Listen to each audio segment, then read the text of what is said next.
We need to talk about foreshadowing in One Piece and why Nika broke the fandom anime autopsy here. And I need to have a conversation with you about the word foreshadowing because I am genuinely concerned that we as a community have lost the plot on what this term actually means. Ever since Gear 5 dropped and the word Nika entered the group chat, it has gotten so much worse. Every new chapter, the same ritual happens.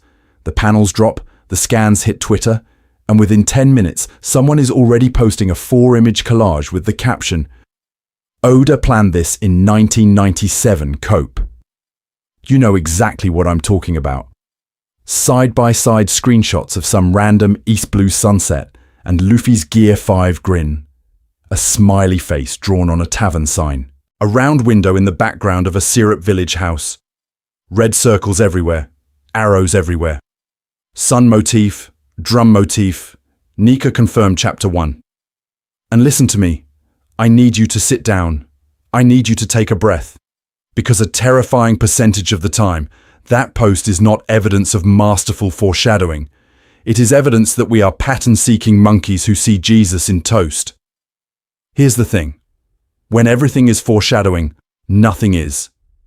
When we throw the same word at a carefully planned, author-confirmed setup and at some random circular object that happens to be in the same manga as a sun god, we flatten the entire craft of long-form storytelling into mush. We take real, intentional writing decisions and dump them in the same category as accidental coincidences and very confident headcanon.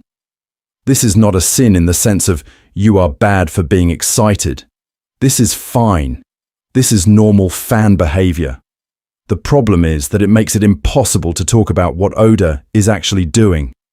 Because here's the spicy claim, Nika is not Oda's greatest foreshadowing.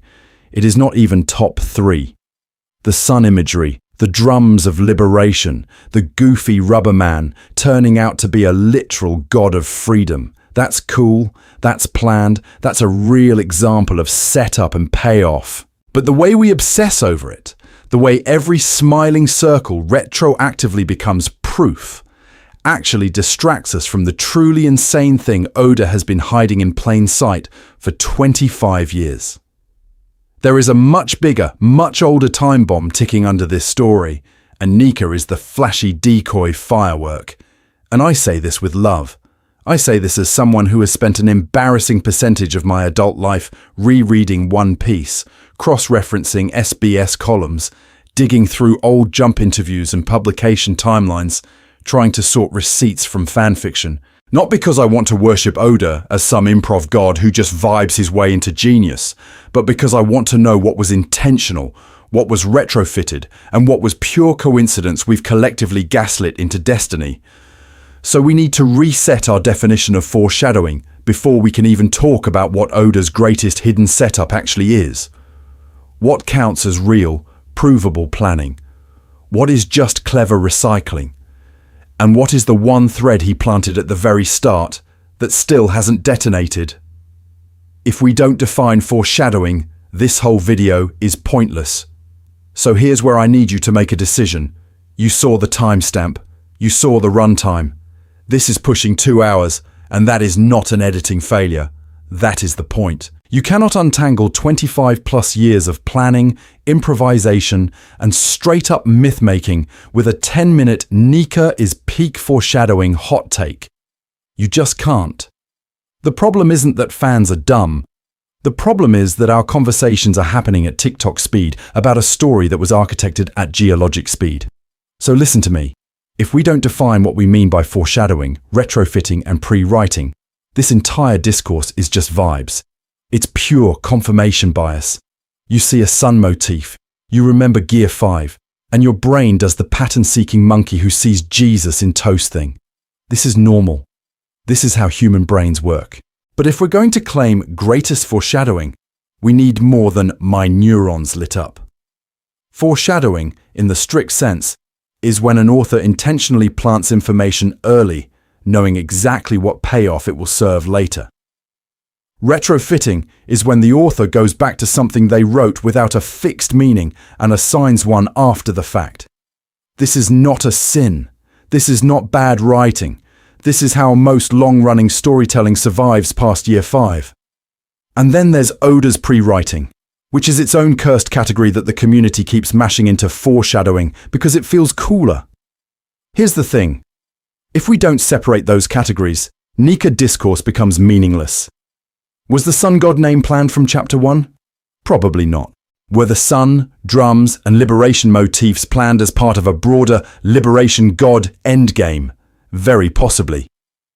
Are we sure which panels are true foreshadowing versus Oda retrofitting a late name onto an old idea? Number.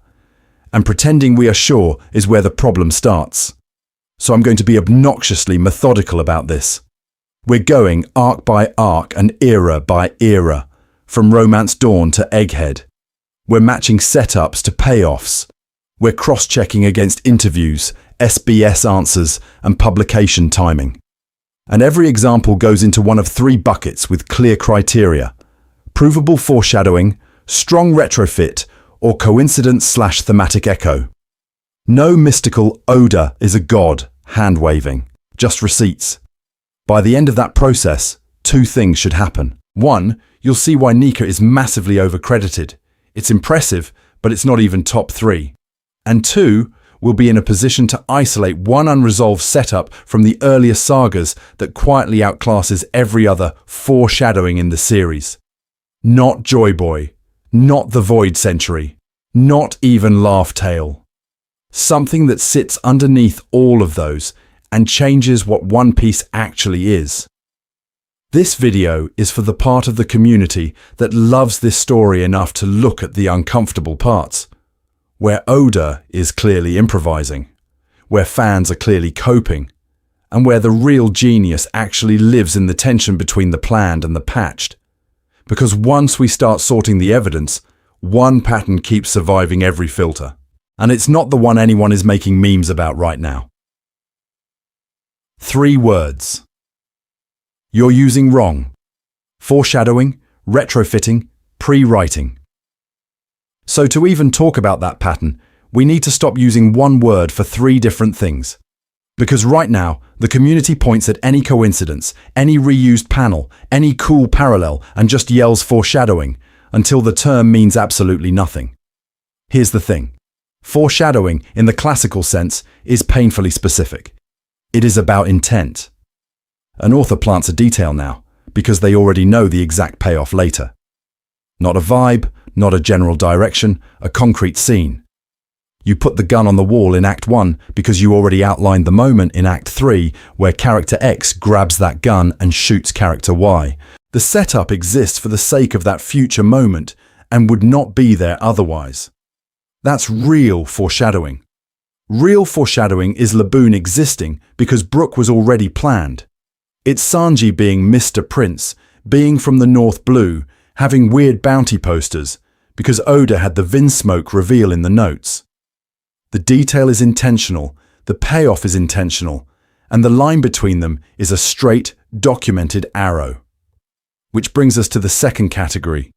Retrofitting is when an author takes something they wrote earlier, something that did not have a specific planned meaning at the time, and retroactively assigns it significance. This is not a sin. This is not bad writing. This is, in fact, how most long-running storytelling survives contact with deadlines and editors, and the author's own changing brain. In Chekhov terms, retrofitting is when you notice there's already a decorative sword on the wall, and 10 years later you go, wait, what if that's the murder weapon? The sword was just set dressing. It becomes important because the later story reaches back and grabs it. If the author is clever, it feels intentional anyway. If they're sloppy, it feels taped on with duct tape and denial. You've seen both. Now, pattern interrupt. There is a third thing you are doing, and you don't have a word for it. I need you to adopt mine.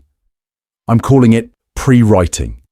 Pre-writing is when an author builds scaffolding before serialization. Broad, flexible scaffolding. They know the ending. They know the core mysteries, the world rules, the big thematic moves. But they do not lock every specific payoff before chapter 1. Instead, they fill the world with locked cabinets, sealed doors, named but unexplained gods, and then, Years later, they decide which exact answers to slot into which empty spaces. In Chekhov's weapon metaphor, pre-writing is not the gun or the sword. It's the locked weapon cabinet on stage in Act 1. You know something deadly is coming out of that cabinet. You just haven't picked which weapon yet. The cabinet is intentional. The death is intentional. The precise object doing the killing can stay negotiable for a very long time.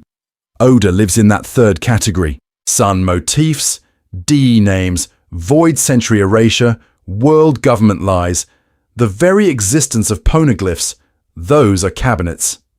Nika, the specific sun god name and drum of liberation branding, that's the weapon he eventually pulled out. And listen to me, this is where we keep screwing up. When fans mislabel a retrofit or a pre-written cabinet as pure foreshadowing, we inflate the legend of Nika into something it isn't and miss the much scarier question. If that was just one weapon, how many loaded cabinets are still sitting on Oda's stage? We're going to keep coming back to these three categories, foreshadowing, retrofitting, pre-writing, because if we let them blur, the entire argument melts, and the real greatest foreshadowing in One Piece stays invisible. So, with the vocabulary fixed, let's start pulling receipts from the manga and see which setups actually qualify. Why perfect 25-year plans are a fantasy, even for Oda. So before we start slamming down panels as courtroom evidence, we need to talk about something deeply unsexy: logistics. Because a lot of the discourse in this community treats Oda as a cosmic hard drive who loaded the entire series into RAM in 1997 and has just been slowly hitting print ever since. That is not how weekly serialization works.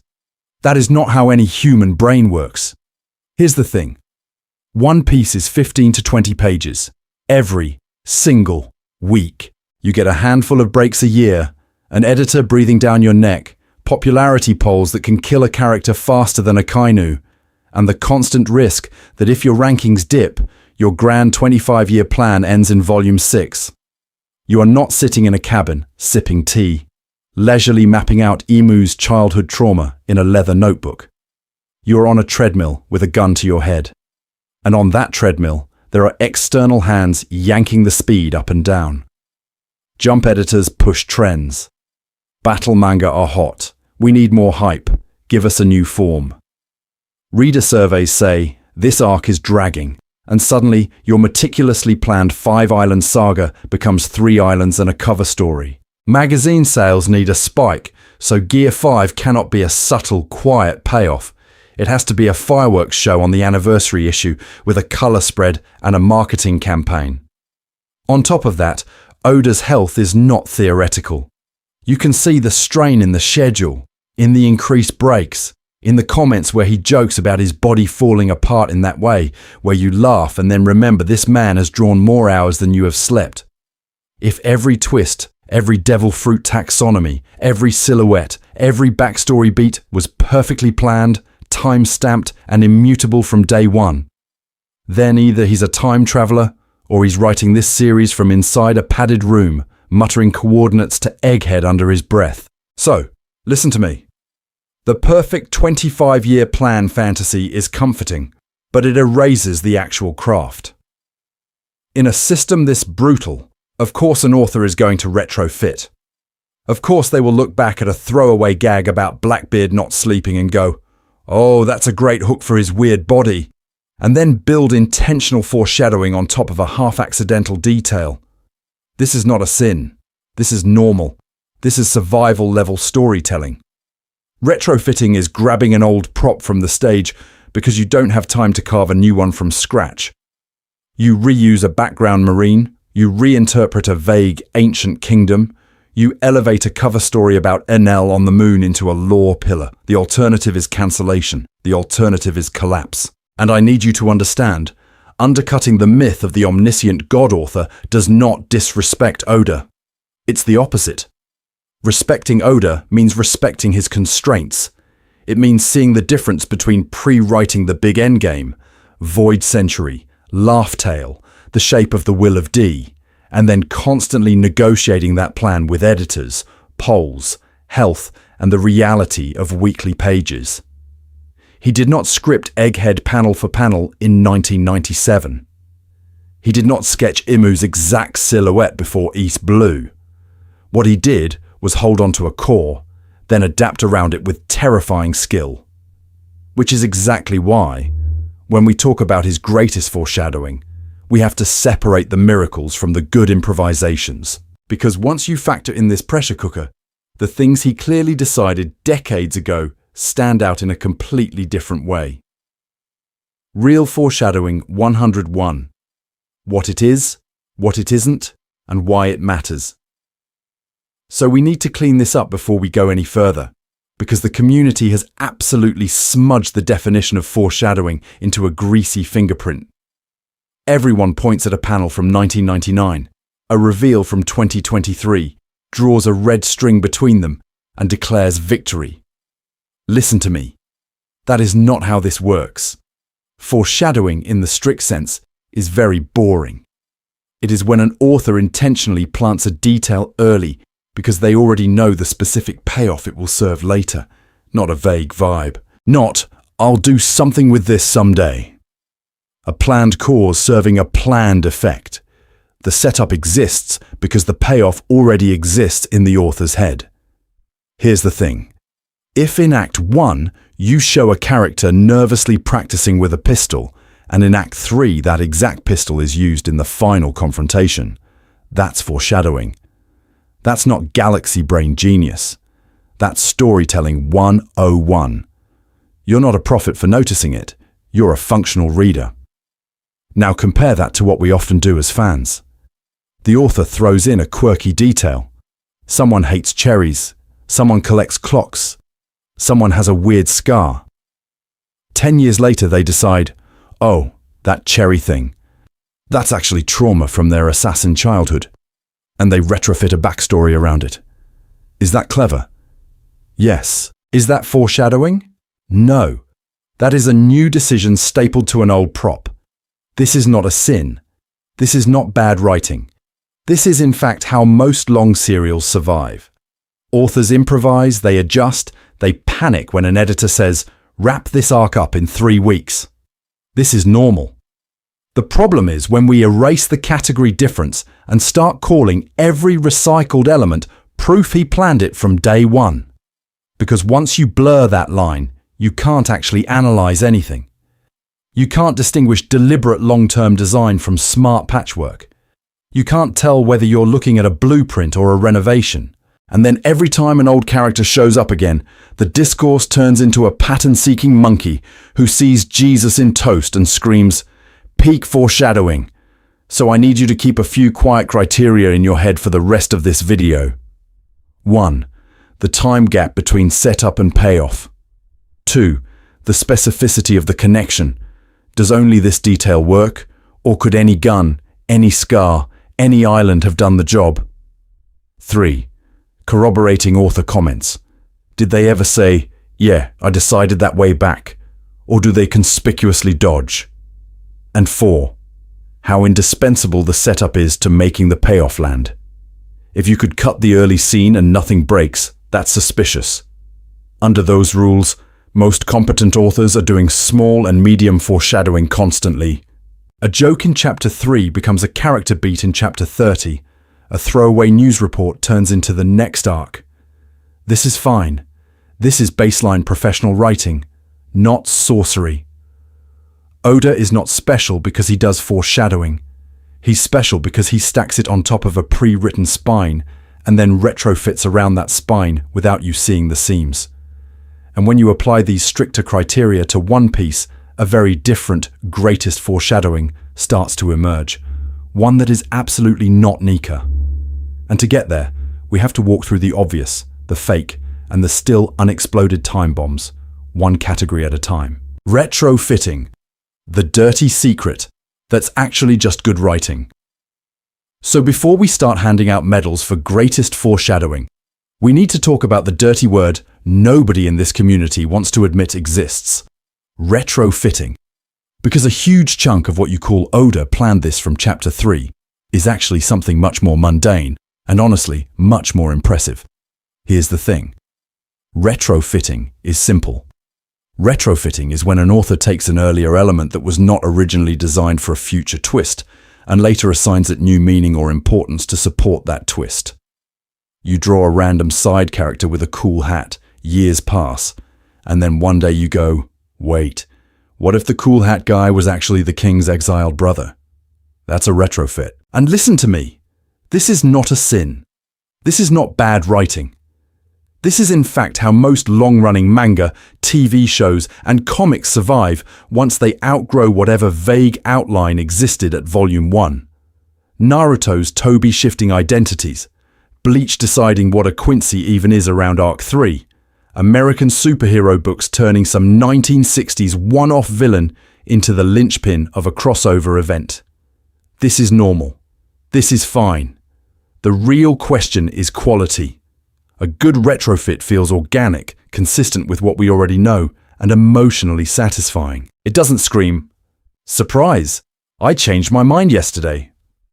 When Oda turns Skypiea's mantra into early haki, that's a clean retrofit. It doesn't contradict anything. It deepens the system, and it makes the world feel planned, even if the exact terminology wasn't locked in. A bad retrofit, on the other hand, is the kind of retcon that makes you reread earlier chapters and go, wait, that's just wrong now. It cheapens the old material to prop up the new twist. The problem is that fans hate hearing that word. Fans want 4D chess from panel 1. They want the author to have intentionally planned every single background seagull, because 20 years later, that seagull will awaken Conqueror's haki. Meanwhile, authors want the opposite. Authors want flexibility. They want to respond to new themes, new characters that unexpectedly work, editorial demands, sales, their own growth as humans, without being held hostage by a doodle they made in 1999. So I need you to stop treating "this was retrofitted" as a moral judgment. It's not a confession of failure, it's a description of process. The storytelling question is never, did they retrofit? It's, does this retrofit respect what was already on the page? Oda's incentive is not to win a trivia contest about his own pre-writing. His incentive is to keep the story alive, coherent, and surprising over decades. And here's where we circle back to One Piece, because when you really zoom in, a lot of what the community screams about as Oda's greatest foreshadowing is actually top-tier retrofitting layered onto that pre-written spine we talked about. The broad categories were planned: Void Century, Will of D, Ancient Weapons, Laugh Tale.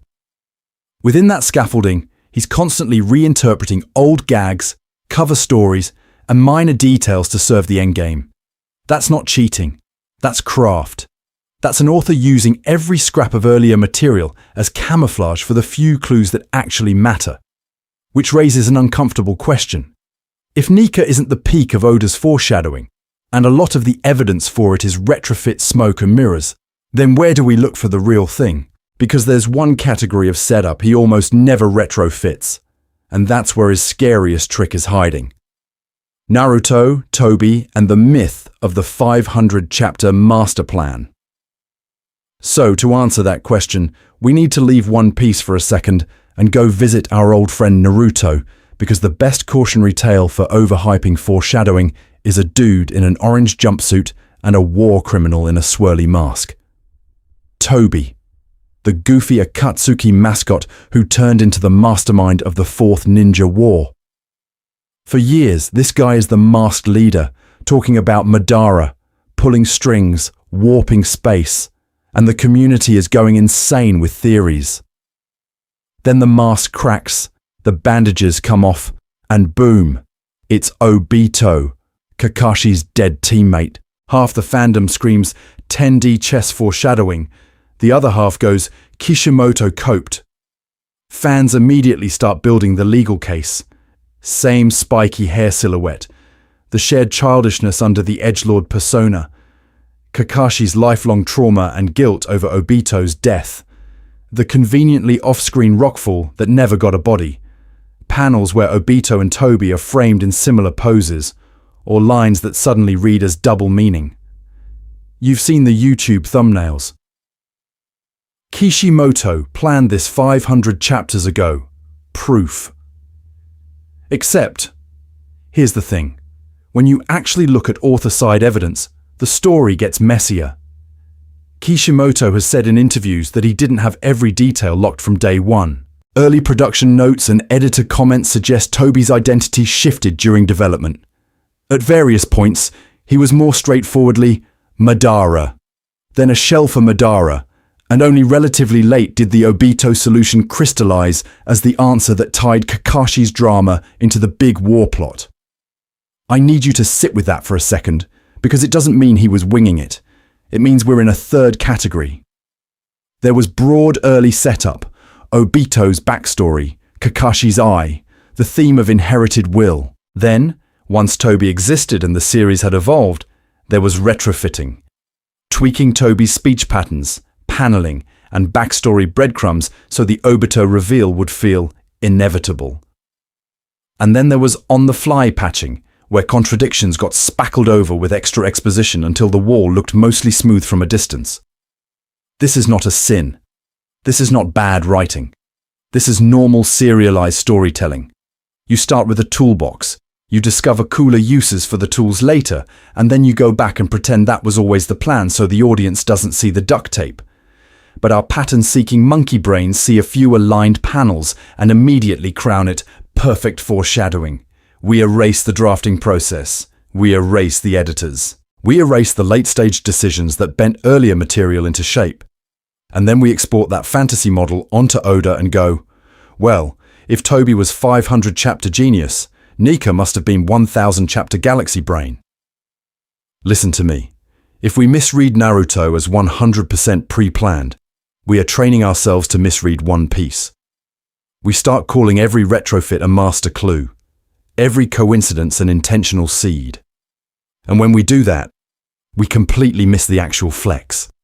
The stuff Oda really did decide before Chapter 1. Because where this gets scary is when you stop treating Oda as Kishimoto with better luck, and you start asking a worse question. What happens when an author really does have the end written down before the beginning hits jump? Pre-writing, the secret weapon. Oda uses that most authors don't. So here's where I'm going to cheat a little and invent a term, because the community's vocabulary is failing us. Pre-writing is not an academic word. Your English teacher will not back me up on this. I am making it up because we need a label for the very specific, very weird thing Oda appears to be doing. When I say pre-writing, I do not just mean planning ahead. Every author plans ahead. A shopping list is planning ahead. What I'm talking about is Oda building huge, vague, but structurally solid mysteries and motifs long before he decides the exact answer that's going to live inside them. He isn't only hiding clues, he's constructing question-shaped holes in the story. That's the difference from classical foreshadowing. Traditional foreshadowing is when the author already knows the twist, so they plant a specific hint that will pay off in a specific way. You put the gun on the mantle because you know who's getting shot. Oda, on the other hand, keeps putting up mantles.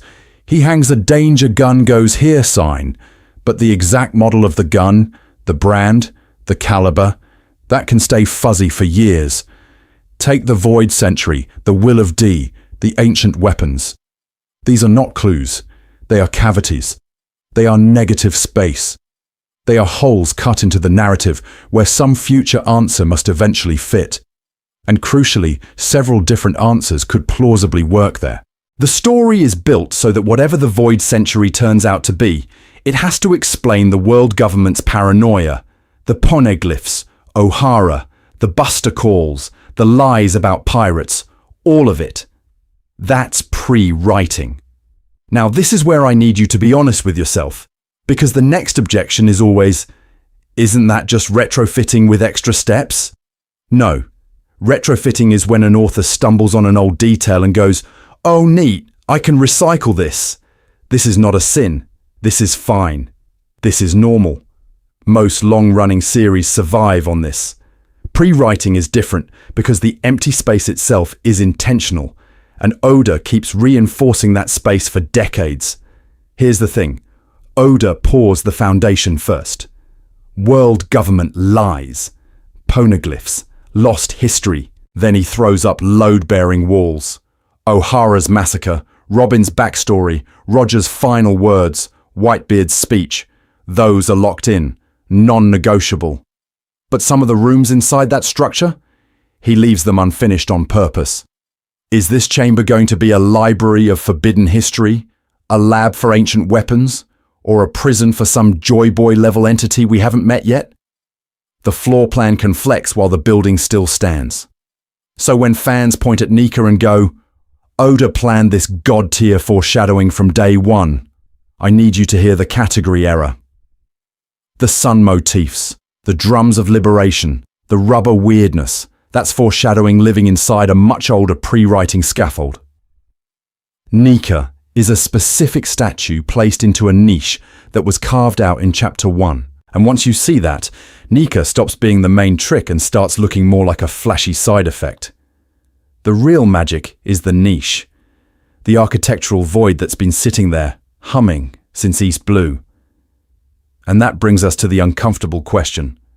What's the oldest, deepest room in this building that Oda still hasn't let us enter yet? How we're going to dissect 25 years of One Piece without losing our minds.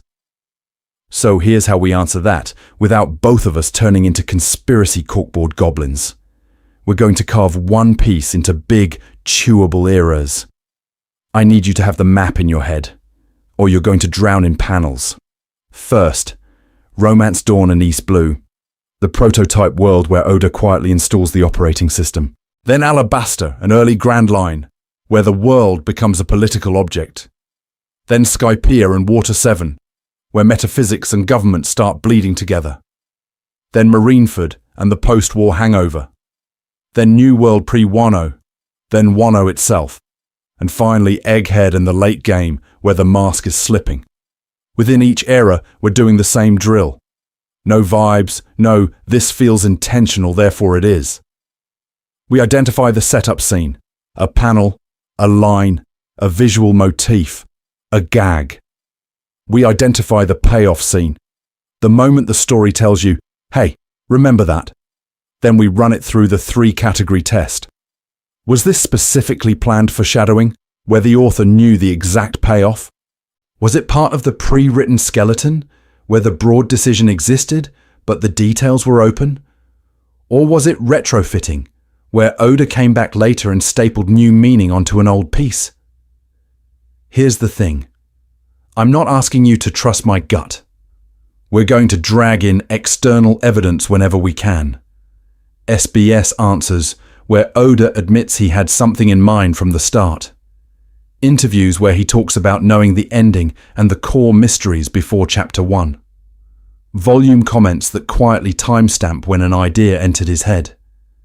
Even publication timelines, so when the community screams this was planned from East Blue, we can actually check whether the relevant concept even existed in his public vocabulary yet.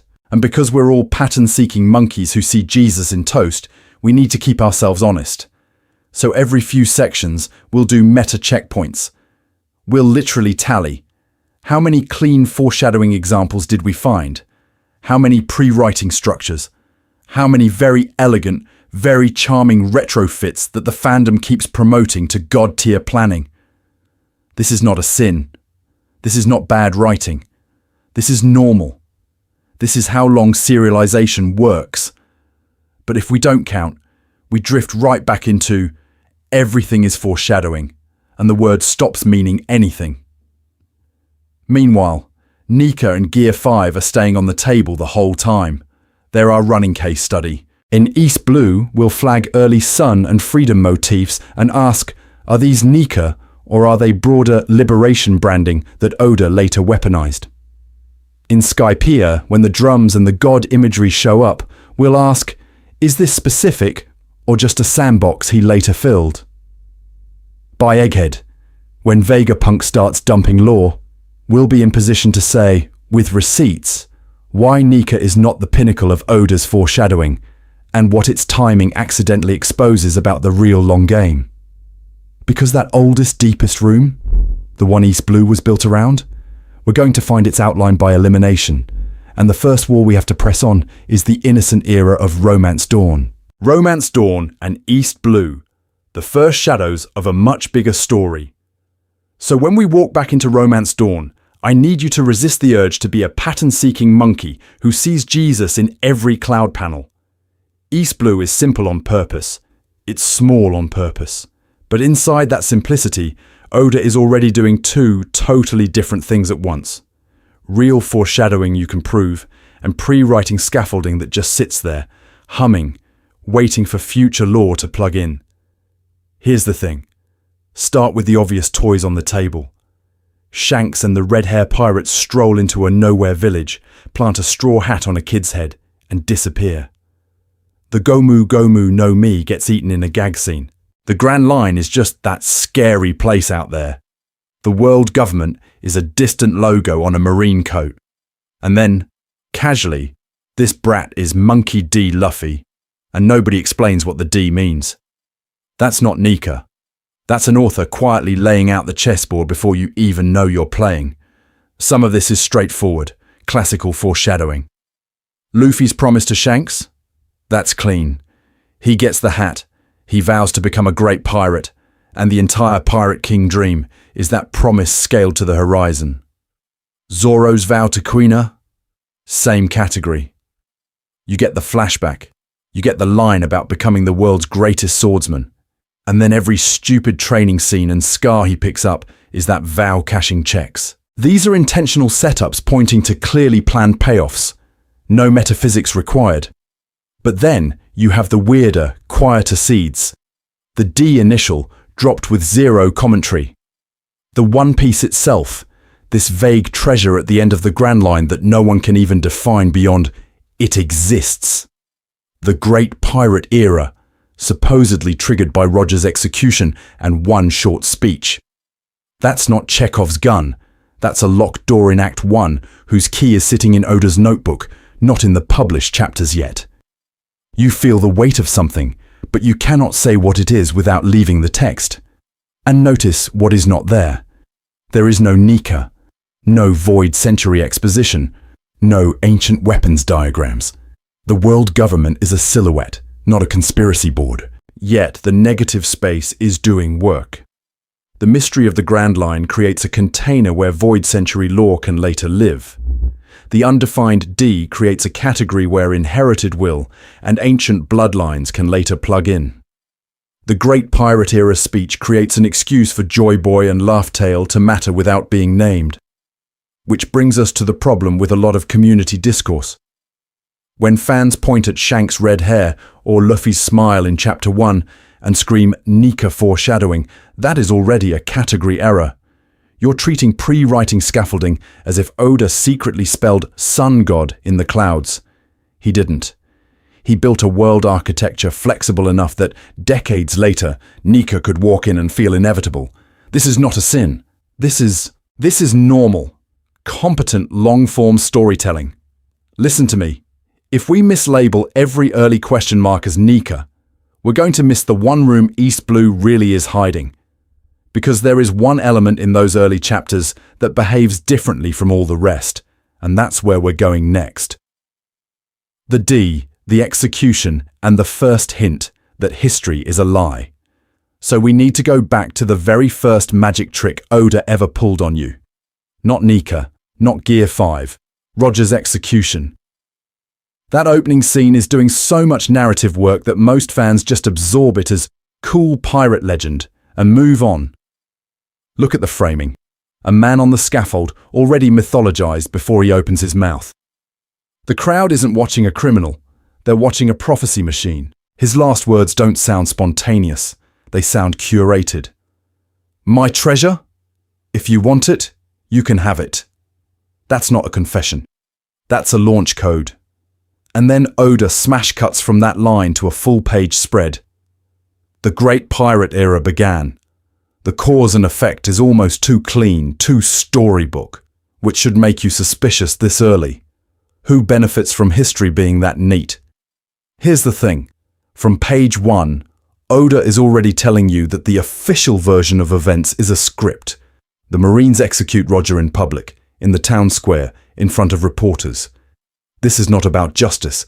This is a PR event. It's the world government doing content marketing. And yet the story we're handed, this one man's death birthed an era, is treated as unquestionable truth. No one in universe asks, wait, who edited this narrative? You're supposed to feel the gap. Now fold the D into that. Gold D Roger, Monkey D Luffy. Two idiots smiling at death, carrying the same middle initial that nobody will explain. Characters react to it. They pause. They make faces. They say, oh, you're also a D, and then immediately drop the subject. That's not casual world building. That's an author grabbing your chin and pointing at a blank space on the map. And notice what Oda doesn't do. He doesn't foreshadow a specific twist yet. There's no early panel that proves Nika. No clean breadcrumb trail where you can say, this line in chapter 1 was secretly about sun gods. Instead, he's doing pre-writing architecture. He decides, before chapter 1, that there is a category of people called D, that it's tied to the true history, and that both are taboo. Then he writes the story around that whole. The mystery isn't a hint toward a future decision. The mystery is a fragment of a decision that already exists in his notes. Listen to me. That's why every time the D comes up, it's glued to the question of history. Roger reaches Laugh-Tale, learns the Void Century, laughs and turns himself in. The world government executes him and turns the whole thing into a morality play about piracy. The same institution that censors Ohara, bans poneglyphs and airbrushes an entire century is also the one telling you what Roger's last words meant. You trust that? So when early One Piece gives you this cocktail, mythic framing, a suspiciously tidy legend, a forbidden initial no one will define, you're not being teased about a rubber god yet. You're being taught that history itself is the unreliable narrator, that the D are a glitch in the world government story engine. And once you see that pattern, Nika stops being the origin point and starts looking like one more symptom of a much older disease. Because if the first page is already lying to you, then the real foreshadowing isn't Luffy is special. It's the story you think you're reading is wrong. And the next step is following that thread to the one place where Oda flat out shows you what happens when someone tries to correct the record. Loguetown. When the story quietly outgrows its shonen shell. So we follow that thread, and it drags us straight to Loguetown. The place where the story itself walks onto the scaffold, looks you in the eyes and says, "You sure you know what book you're reading?" This isn't just End of East Blue, yay promotion to Grand Line. This is the series quietly molting out of its shonen shell. Run the tape. Luffy walks the exact path Roger did. Same platform, same pose, same execution method. The Marines literally frame it as the closing of a circle. The era Roger started is ending. The age of pirates is about to be corrected. And then, on cue, the universe says, "No, actually." A storm appears out of nowhere. Lightning obliterates the execution stand. And the boy who was supposed to die in chapter 50-something laughs in the face of death and gets handed a second start. That's not subtle. That's Oda taking fate, putting it in cosplay, and parading it through the town square. Now, enter Dragon. Hood up, face hidden, introduced with maximum mystery and minimum explanation. The author is screaming that he matters, but not in the way the community usually talks about. Early on, the fandom treated him as a giant foreshadowing bomb. He's the key to the Void Century. He's the secret of Luffy's fruit. Listen to me. In Loguetown, Dragon is not a clue to a specific twist. He's a pre-writing artifact. What I mean is, Dragon is proof Oda already knows there's a revolutionary army, already knows there's a global liberation narrative, already knows Luffy's dad is structurally important to that. But in this scene, none of that is spelled out. Dragon doesn't deliver lore. He delivers atmosphere, wind, storm, a single hand on Luffy's head, and then he's gone. The payoff isn't, aha, Nika. The payoff is, oh, This world has a counterscript. Here's the thing. Smoker is our stand-in for the world government script. He does everything right. He corners Luffy. He gets the sea stone. He watches the execution. And when Luffy survives through sheer cosmic nonsense, Smoker doesn't shrug it off as plot armor. He literally asks, "Just what are you?" That's inherited will and destiny creeping into the text before anyone says "will of D" out loud. You're watching the echo of Roger's execution collide with the refusal of history to repeat on command. Something larger than individual characters is moving the pieces, and Oda is finally letting you feel that hand on the board. This is where the metaphysical scaffolding starts going up.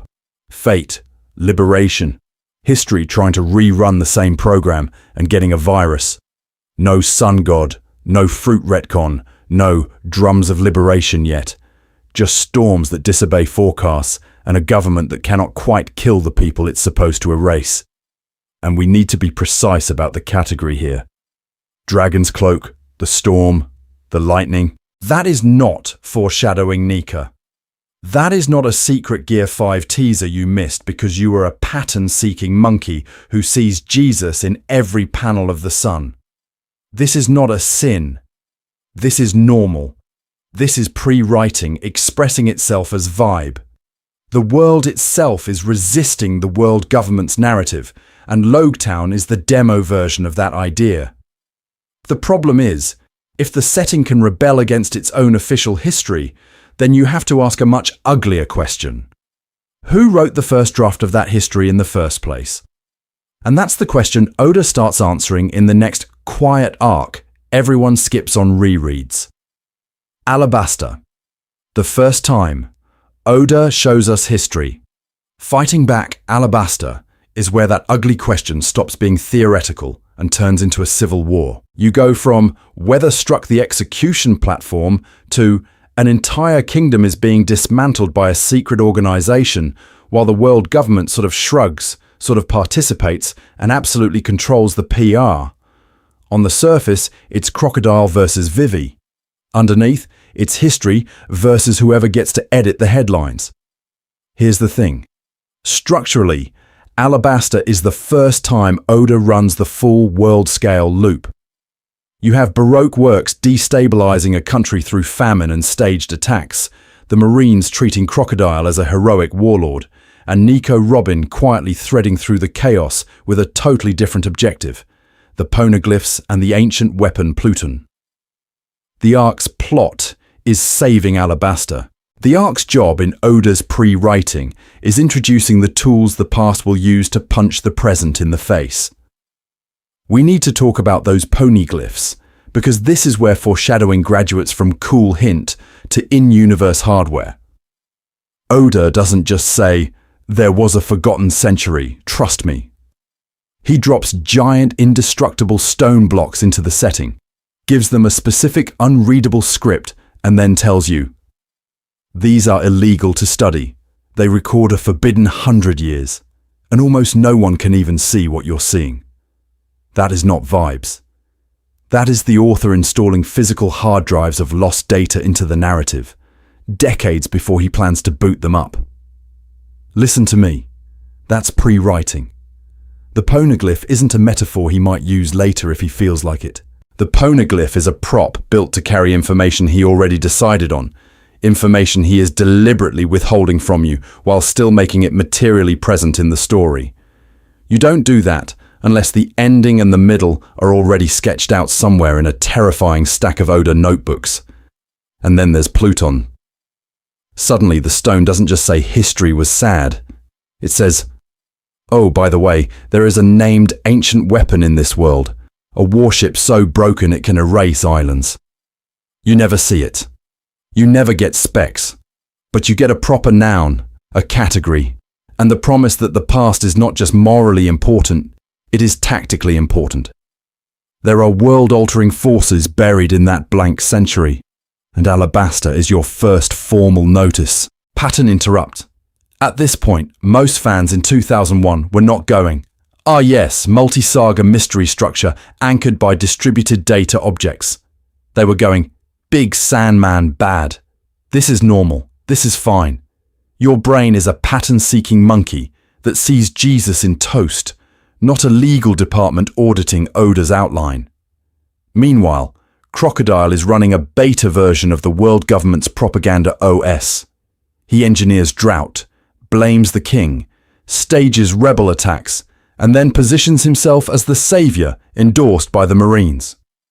The public story and the real story are intentionally misaligned. That's not just topical commentary, it's rehearsal. When the government later brands O'Hara as devil scholars or calls Roger the sole owner of the great pirate era, you've already seen the template in miniature. So Alabasta becomes the moment the hidden architecture of One Piece stops being abstract. The war over history isn't a scholar footnote, it's a live battlefield with body counts, super weapons, and state-approved lies. And buried inside that, more quietly than any sun god doodle, Oda plants the real long game. A world where the biggest threat isn't an ancient weapon firing, but what happens when someone finally reads all the stones out loud. Which is why, when we get to Skypiea, Oda doesn't change topics. He escalates the same fight in a place you were trained to underestimate. Nico Robin, living, breathing, pre-writing in human form. And in Skypiea, he quietly drops the prototype of his favorite weapon, a woman who is literally made of unsolved questions.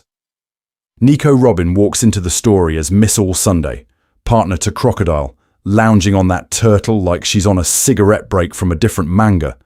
You don't know her goal. You don't know her allegiance. You barely know her power.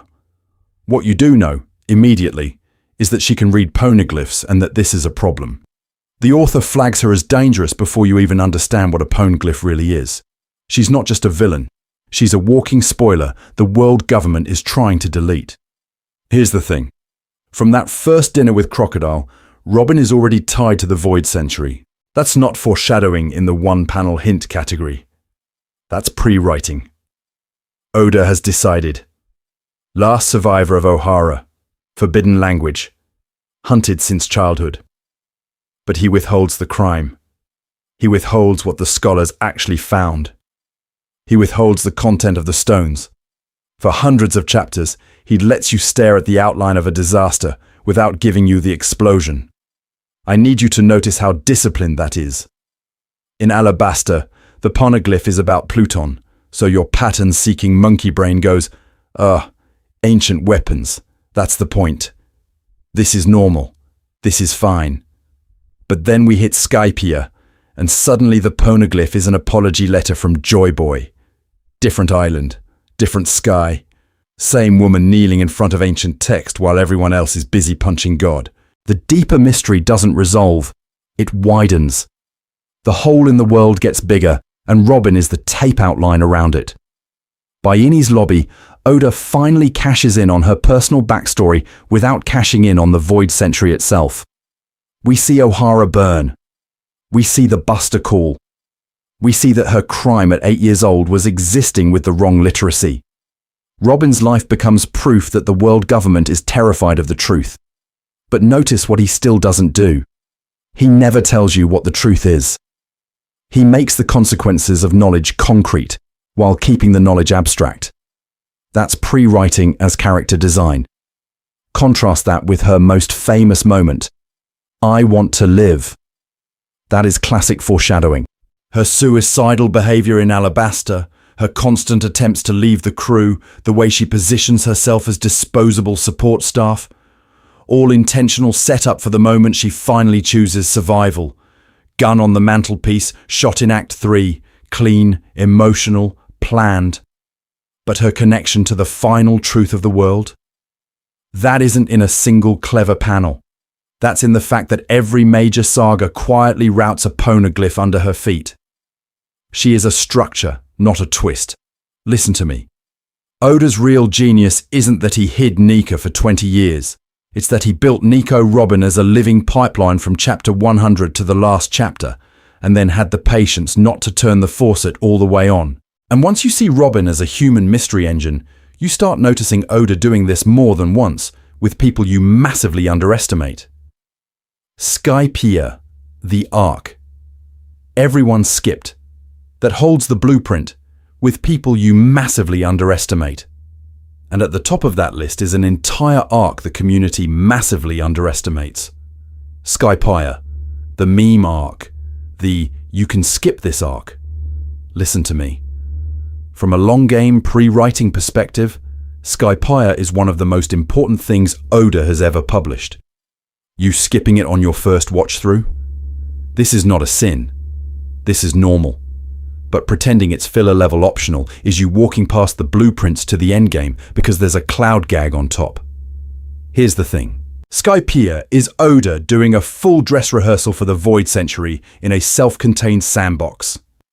You get the Shandians' lost homeland, a people forcibly displaced, their entire history pushed off the map and into the sky. You get Shandora, a literal golden city turned ruin, whose name barely exists in modern memory. You get a Poneglyph in the clouds that the world government has never managed to smash, and it doesn't just sit there being mysterious, it directly connects to Poseidon. That's not random. That's planned infrastructure. And then Oda quietly drops the Roger bomb. Robin reads the stone, and it's not just some anonymous script. Roger has been here. The Pirate King, 20 years ago, stood in this erased city in the sky and carved a message for the next generation. That single panel is Oda standing on a chair yelling at you. The official history is wrong, the map is lying, and the real story is scattered in places the world government cannot reach. Skypiea doesn't just hint at the Void Century, it functionally shows you one. A civilization erased, a persecuted clan clinging to a bell and a name, an ancient weapon reference floating miles above the sea, proving the world government doesn't have a monopoly on knowledge. If you're trying to understand how this author structures foreshadowing, that's the textbook. That's the example you pin to the wall. And then, because Oda is a gremlin, he hides the wildest part in a goofy cover story about a lightning idiot on the moon. Enel flies to Fairyverse, finds ruins, robots, and murals of ancient space people. The joke character confirms that there were advanced civilizations off-planet, with technology that makes Egghead look provincial. Fans treated it as a gag detour. Oda treated it as a quiet declaration. This world is sci-fi deep under the pirate cosplay. We need to sit with that. You have mythic god Enel, a fake deity ruling a sky island, sitting on top of real ancient tech and real erased history he doesn't understand. That's Skypiea in one image. A loud, flashy, godlike figure acting as a decoy for a deeper, still hidden structure. Sound familiar? That's the Nika pattern before Nika had a name. And if Skypiea is the rehearsal, then somewhere else in the story, the full performance is already written. The question is, where did Oda hide the real version? Enel on the moon, joke cover story, or cosmic pre-writing? So when I say the real version is already written, I need you to understand how far Oda is willing to go to hide it. Because the best evidence for that isn't a chapter. It's a joke. It's a cover story about a lightning himbo going to the moon. Enel gets punted into the sky, ballooning away in one of the funniest defeats in the series, and then the manga just keeps checking in on him. In the cover pages, he steals a ship, flies to the moon, casually blasts open the surface and finds ancient ruins.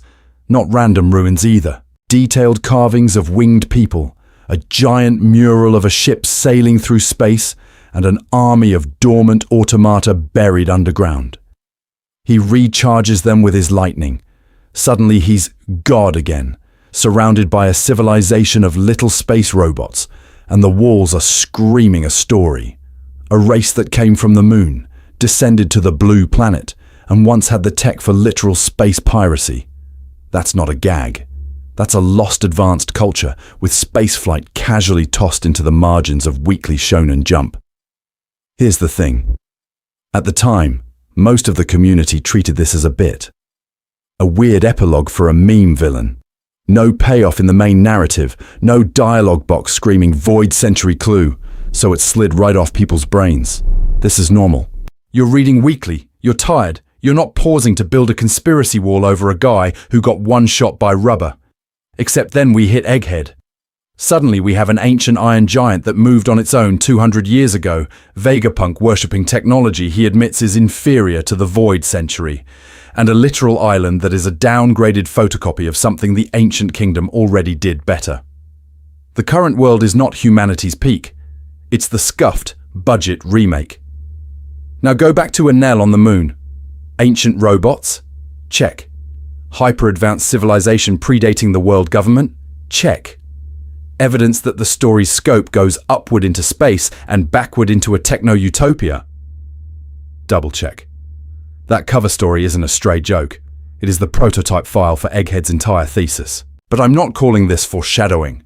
This is pre-writing. Oda isn't dropping a neat clue for a specific locked-in Egghead twist. He's carving out a whole category of the setting years in advance. There was once a spacefaring, hyper-advanced culture connected to Skypiea and the Blue Planet. He doesn't need to know exactly which chapter that will explode in. He just needs it to exist so future him can plug it in. And listen to me. If the author is willing to park that much world-building on a cover page most fans never read twice, what else is buried in unimportant places? Which SBS joke? Which background billboard? Which throwaway animal side quest is actually the real greatest foreshadowing, still sitting there unpaid while we argue about Nika panels? We need to stop staring at the sun god and start checking the shadows. Because the next time Bomb is probably hiding where the story told you, very politely, not to look. Water 7 and Eni's Lobby. When Oda shows you the machine behind the world. So when the story tells you not to look, where does it drag your face instead? Straight into Water 7 and Eni's Lobby, where Oda pulls the curtain back and shows you the machine that's been deciding what truth even means in this world. Here's the thing. This entire saga is a political anatomy lesson disguised as a rescue arc. You get CP9, the cute shipwrights who turn out to be Black Ops bureaucrats with murder licenses. You get the Buster Call, a literal button that says erase an island, the way you or I delete a bad tweet. You get criminalization of knowledge so extreme that a blueprint in Iceberg's desk is treated as a world-ending threat. The message is not subtle. If information can threaten the world government will glass the map. And Oda doesn't just tell you that. He makes you sit in Ohara and watch it happen. We cut back to Robin's childhood and see the scholars doing the most harmless thing imaginable, reading stones. Quiet, cardigan-wearing academics trying to reconstruct the Void Century because, historians exist. The response? Total annihilation. A Buster Call dropped on a library. A child labelled demon because she can read the wrong font. The author has a character literally say certain truths are forbidden at any cost. This is not a metaphor. This is policy. That's the pre-writing screaming at you. This is Oda planting a giant flag that says, the real final boss isn't a fruit, it's a cover-up. The Void Century, the true history, the will of D, those aren't flavor text around Nika. They are the main conflict, and everything else is costume. When fans tell me the greatest foreshadowing is, Luffy was secretly Nika all along, I need you to remember that the series already told you, in flashback form, that the central mystery is why an entire century of history had to be nuked off the record. Visually, Eni's Lobby hammers this home. Judicial island with no night, no shadows. A courthouse where every door leads to guilty. 3 pillars of justice that are literally just different brands of execution. A train line that delivers you from civilization to erasure on schedule. The Buster Call ships circling in formation, performing justice as spectacle. The whole legal system is theatre, and Oda is waving a neon sign that says, this moral framework is not neutral, it's a stage set. And this is where the foreshadowing gets vicious. Because once the story proves that every in-universe fact can be manufactured, history, law, morality, suddenly all your data points become suspect. The Nika myths, the ancient weapons, the founding of the world government, even the word pirate itself. We need to clock that Water 7/Enies lobby isn't just backstory for Robin. It's the operating manual for the lie the whole world is built on. Listen to me. That's the real time bomb. Not a hidden power, but a hidden premise. And if Oda spent an entire saga teaching you how the machine censors reality, what happens when we finally see the one truth it couldn't fully erase? Laboon and Brook. The 50-volume promise that actually is foreshadowing. So when you ask, what happens when we finally see the one truth it couldn't fully erase? I need you to remember something very small. A whale. A joke whale. A gag at Reverse Mountain that most fans treated as a bathroom break on the way to Alabasta. Laboon is our control group. He's the baseline. You meet him at the start of the Grand Line, and he's literally headbutting a continent because he's waiting for a pirate crew that said, "We'll be back." It's absurd. It's a Looney Tunes bit stapled onto a sad children's book. Crocus explains the situation, the crew patches him up, Luffy paints a dumb straw hat skull on his head, and the story moves on. You file it under quirky world building and forget it. This is normal. Except here's the thing. Decades-long wait, specific location, specific promise, named Dr. Caretaker. The author spends an entire chapter on this, then never mentions the crew again. That is not a random gag. That is a gun on the mantelpiece with a timer attached. Jump forward 70 volumes and suddenly Thriller Bark hits you with Brook. Skeleton musician, gentleman weirdo, walking punchline. And then Oda rips open his backstory and you realize he was on a tiny ship in the West Blue. He sailed with the Rumbar pirates and they had a friend. A baby whale they left at Reverse Mountain with a promise to return. The same whale, the same promise, the same timescale. Brook is the survivor that turns Laboon's funny headbutting into a 50-year act of faith. That emotional whiplash you felt? That is foreshadowing doing its job. The setup was not a coincidence. Oda has said in interviews that Brook was planned from early on, which means the Laboon chapter was not, "Maybe I'll use this later." It was, "I already know the punchline to this tragedy/comedy, you just don't." The categories line up too cleanly to hand-wave away. Reverse Mountain gives you the whale, the promise, the caretaker, the time frame. Thriller Bark gives you the crew, the song, the death, the one man left who can fulfill that promise. That's not a pattern-seeking monkey seeing Jesus in toast. That's an architect pointing at a blueprint. And notice how the payoff works. You don't just go, "Oh, cool, connection." You retroactively reread an entire early chapter. What looked filler-feeling suddenly becomes the prologue to a story that's been running in the background of One Piece longer than the manga has existed in universe.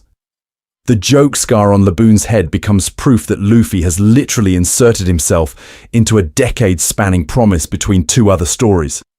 This is why we need to be strict with the word foreshadowing. If you want to call something Oda's greatest foreshadowing, it has to at least meet the Laboon/Brook standard. Intentional, specific setup. Absurdly delayed payoff. Emotional recontextualization. Not, "There was a sun in the background once." This is not a sin on the community's part, by the way. This is fine. This is how fans have fun. But from a writing perspective, there's a difference between cool coincidence and this was clearly planned. So here's the question you should be asking. If the goofy whale from Reverse Mountain was secretly a 50-volume time bomb, what else from those early chapters is sitting there, humming, waiting to explode in your face? Blackbeard's body. Gag, plot hole, or monstrous pre-writing. So let's pull the pin on the most obvious humming time bomb, Marshall D. Teach. Because if Laboon is a wholesome, heartwarming payoff, Blackbeard is the opposite. He's the payoff that still hasn't paid off. From Jaya, Oda is screaming at you in bold neon. Zoro and Luffy walk away from that bar and say, "No, it's not him, it's them." The community has turned that one pronoun into a cottage industry, but you're not crazy for doing it. That is foreshadowing. That is an author going, hey, this guy does not fit the template. Then you stack Drum Island's throwaway line that Teach never sleeps, and his whole weird relationship to pain in Impel Down and Marineford, tanking damage that should fold a normal body. 3 separate gags, 3 separate structural red flags. And what do fans do when they see 3 red flags? We need to build a conspiracy board. This is normal. This is fine. Over the years, you get the Cerberus fruit theory, the 3 bodies fused theory, the 3 souls in one vessel theory, the he's a failed experiment from some ancient race theory. Every new panel where he does something off-model, the community goes full pattern-seeking monkey who sees Jesus in toast. He gets the yummy. Okay, Gravity Void Man. He steals the Gura. Okay, now it's multiple devil fruits confirmed. Sound the alarms. Suddenly that Jaya they is not just a quirky translation, it's evidence. Or at least it feels that way. Here's the thing. Not all of that is foreshadowing in the strict category sense. Some of it is pre-writing. Some of it is later specification. I need you to separate Oda clearly planned Blackbeard as an abnormality from Oda had a detailed spreadsheet in 1997 labeled Yami plus Gura plus equals Cerberus Chimera Man. The consistent part is intentional. Teach is a glitch in the devil fruit system. The exact mechanism? Highly probable that it hardened over time as Oda figured out how far he wanted to bend his own rules. So when he finally has Blackbeard steal Whitebeard's power in front of the whole world, that isn't a random escalation. That is Oda cashing in the pre-written anomaly. The never sleeps gag, the they pronoun, the pain tolerance, all become retroactive justification for why this one guy can violate the most sacred rule of the setting. He is the exception that proves the rule exists. The gun on the mantle was always, this man breaks the system. And years later, Oda decides, specifically, by holding more than one fruit. And this is where Teach quietly mirrors Nika. Both are rule breakers. Both are narrative cheats. But Blackbeard's cheat is baked into the system from the start. The world says, one body, one fruit. And Oda plants a man whose body is wrong. Nika, by contrast, is a retroactive rename of a fruit we thought we understood. One is a structural bug that the story keeps winking at. The other is a patch note on the status screen. Which should make you ask, if Blackbeard is the visible glitch, what invisible glitch is he preparing you to accept later? Marineford and postwar, the world cracks open, but not where you think. If Blackbeard is the visible glitch, Marineford is when the operating system crashes on screen. The world doesn't just wobble, it hard resets in front of you, and Oda uses that chaos to quietly swap genres. We go from pirate road trip to historical epic about a 900-year cover-up in a single war. Here's the thing. Marineford is not about who wins that battlefield. It's a live demonstration of the world's hardware. You get the Marines at full institutional power. 3 admirals, pacifistas, Sengoku himself stepping in.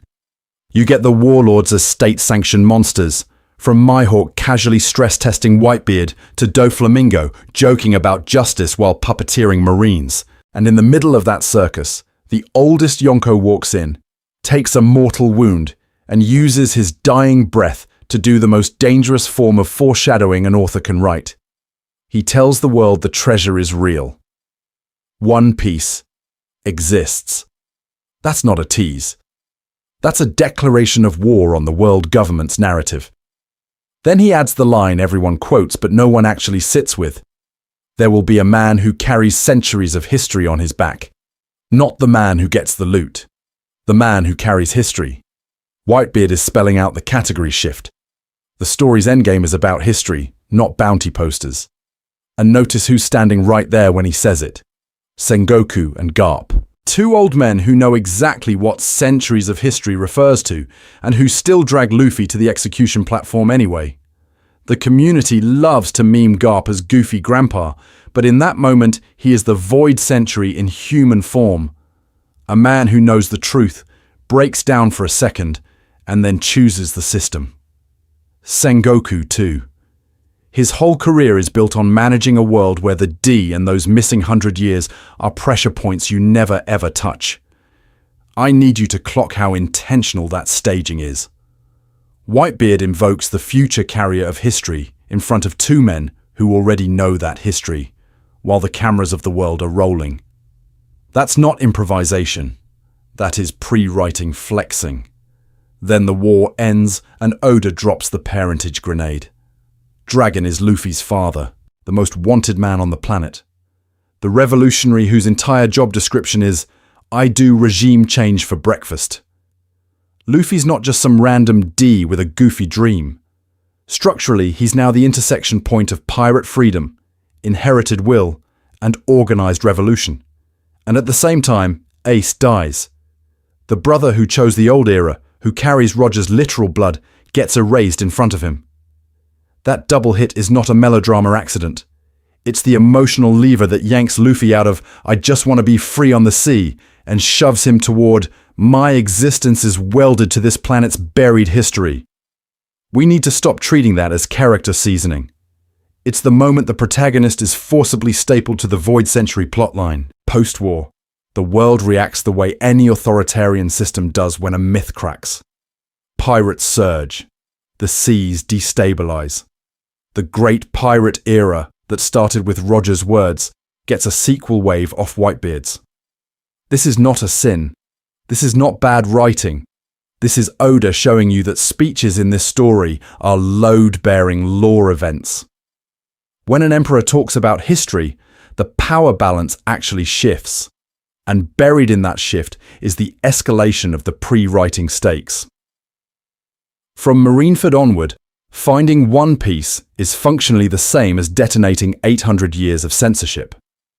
The treasure, the D, the ancient weapons, Dragon's revolution, Luffy's will, all of it collapses into one question. What is this world actually built on? Listen to me. Nika doesn't answer that. Gear 5 is fireworks on the surface. The real foreshadowing payoff Marineford sets up is deeper and nastier. When an old man dies screaming about history and two old soldiers flinch, the mystery isn't "who is Joy Boy?" It's "what happened to this planet that makes joy itself treason?" And once you start asking that, another even uglier question appears, one the post-war world is absolutely not ready for. Fishman Island, Joy Boy, Noah, and the first clear glimpse of the ancient promise. That uglier question? Fishman Island is where Oda walks it out into the daylight and smiles at you through a stained glass window of mermaids and candy. Because down there, for the first time, the story stops hinting and literally carves the ancient promise into stone. We get Joy Boy's Poneglyph apology, a written, in-universe my bad to an entire people. He promised to bring the fishmen to the surface. He failed. And the apology is physically chained to Noah, this absurdly huge ark just parked above the island, a literal ship of salvation waiting for a bell that never rang. Here's the thing. That's not just a cool bit of world building. That's the author stepping out from behind the curtain and saying, hey, the Void Century isn't abstract. It has victims. It has receipts. Joy Boy isn't a rumor anymore. He's a named actor with a failed mission, a concrete object, and a deadline that already passed. That's not vibes. That's paperwork. Now, if you've been paying attention, this should start ringing Skypiea and Alabasta bells in your head. Ancient civilization? Check. Catastrophic broken promise? Check. Present-day kingdom still living in the fallout centuries later? Also check. In Alabasta, the Nefertari line inherits a silent mission tied to a poneglyph. In Skypiea, you get Shandora's bell, the golden city, and a promise to a man from the blue sea that never got answered until Luffy literally punches a god and rings it. Fishman Island is that pattern turned up to 11. Multiple ancient peoples, multiple unfulfilled commitments, all funneled through stone tablets and inherited will. The past isn't just backstory. It's an active creditor calling in debts on the present. And then Oda drops the prophecy. A certain person will lead the fishmen to the surface. That's it. No name, no silhouette, Just a narrative Mad Libs the community has been filling in ever since. Is it Luffy? Is it Poseidon/Shirahoshi? Is it Joy Boy reborn? Is it some other mechanism we still haven't seen? The wording is intentionally slippery, so future arcs can snap into it without contradiction. This is where I need you to notice the category. Joy Boy, at this stage, is not classical foreshadowing. He's pre-writing. Oda names the figure. He defines the shape of the promise. He anchors it to Noah, to the Sea Kings, to a future migration. But he very carefully does not tell you the identity, the method, or the political cost. Those blanks are reserved for Wano, for the drums of liberation, for the, oh, that's what Joy Boy was moment. And yet, listen to me, even here, Nika does not exist on the page. No sun god name, no Gear 5 clowning, just drums, liberation language, and a centuries-old broken deal. This is fine. This is normal. But it means when fans scream, greatest foreshadowing about Nika, they're reacting to the costume, not the skeleton. Fishman Island is when the community starts building Joy Boy Final War PowerPoints, and Oda lets them. Because while everyone is staring at the arc in the sky, he quietly hides the real twist somewhere much smaller, much stupider, and much harder to unsee once you spot it. Punk Hazard and Dressrosa. Experiments, toys, and the shape of a rigged world. So while everyone's zooming in on Joy Boy hieroglyphics and Nika silhouettes, Oda quietly drags us to a burning trash island and says, no, look here. Punk Hazard is where the costume versus skeleton problem stops being metaphorical and becomes literal. Bodies are chopped, swapped, drugged, weaponized. Children are experimented on. And the world government looks at Caesar Clown, looks at this biohazard circus, and basically goes, this is fine. Here's the thing. Punk Hazard is not just a mad scientist detour. It's a controlled lab test for systemic manipulation. Caesar's SAD and Smile production are the cleanest, most mechanical example of Oda showing you how an author can mass-produce lies. Take a natural system, devil fruits, reverse engineer it, then create a cheaper, uglier knockoff that still gets the job done for people who don't care about the side effects.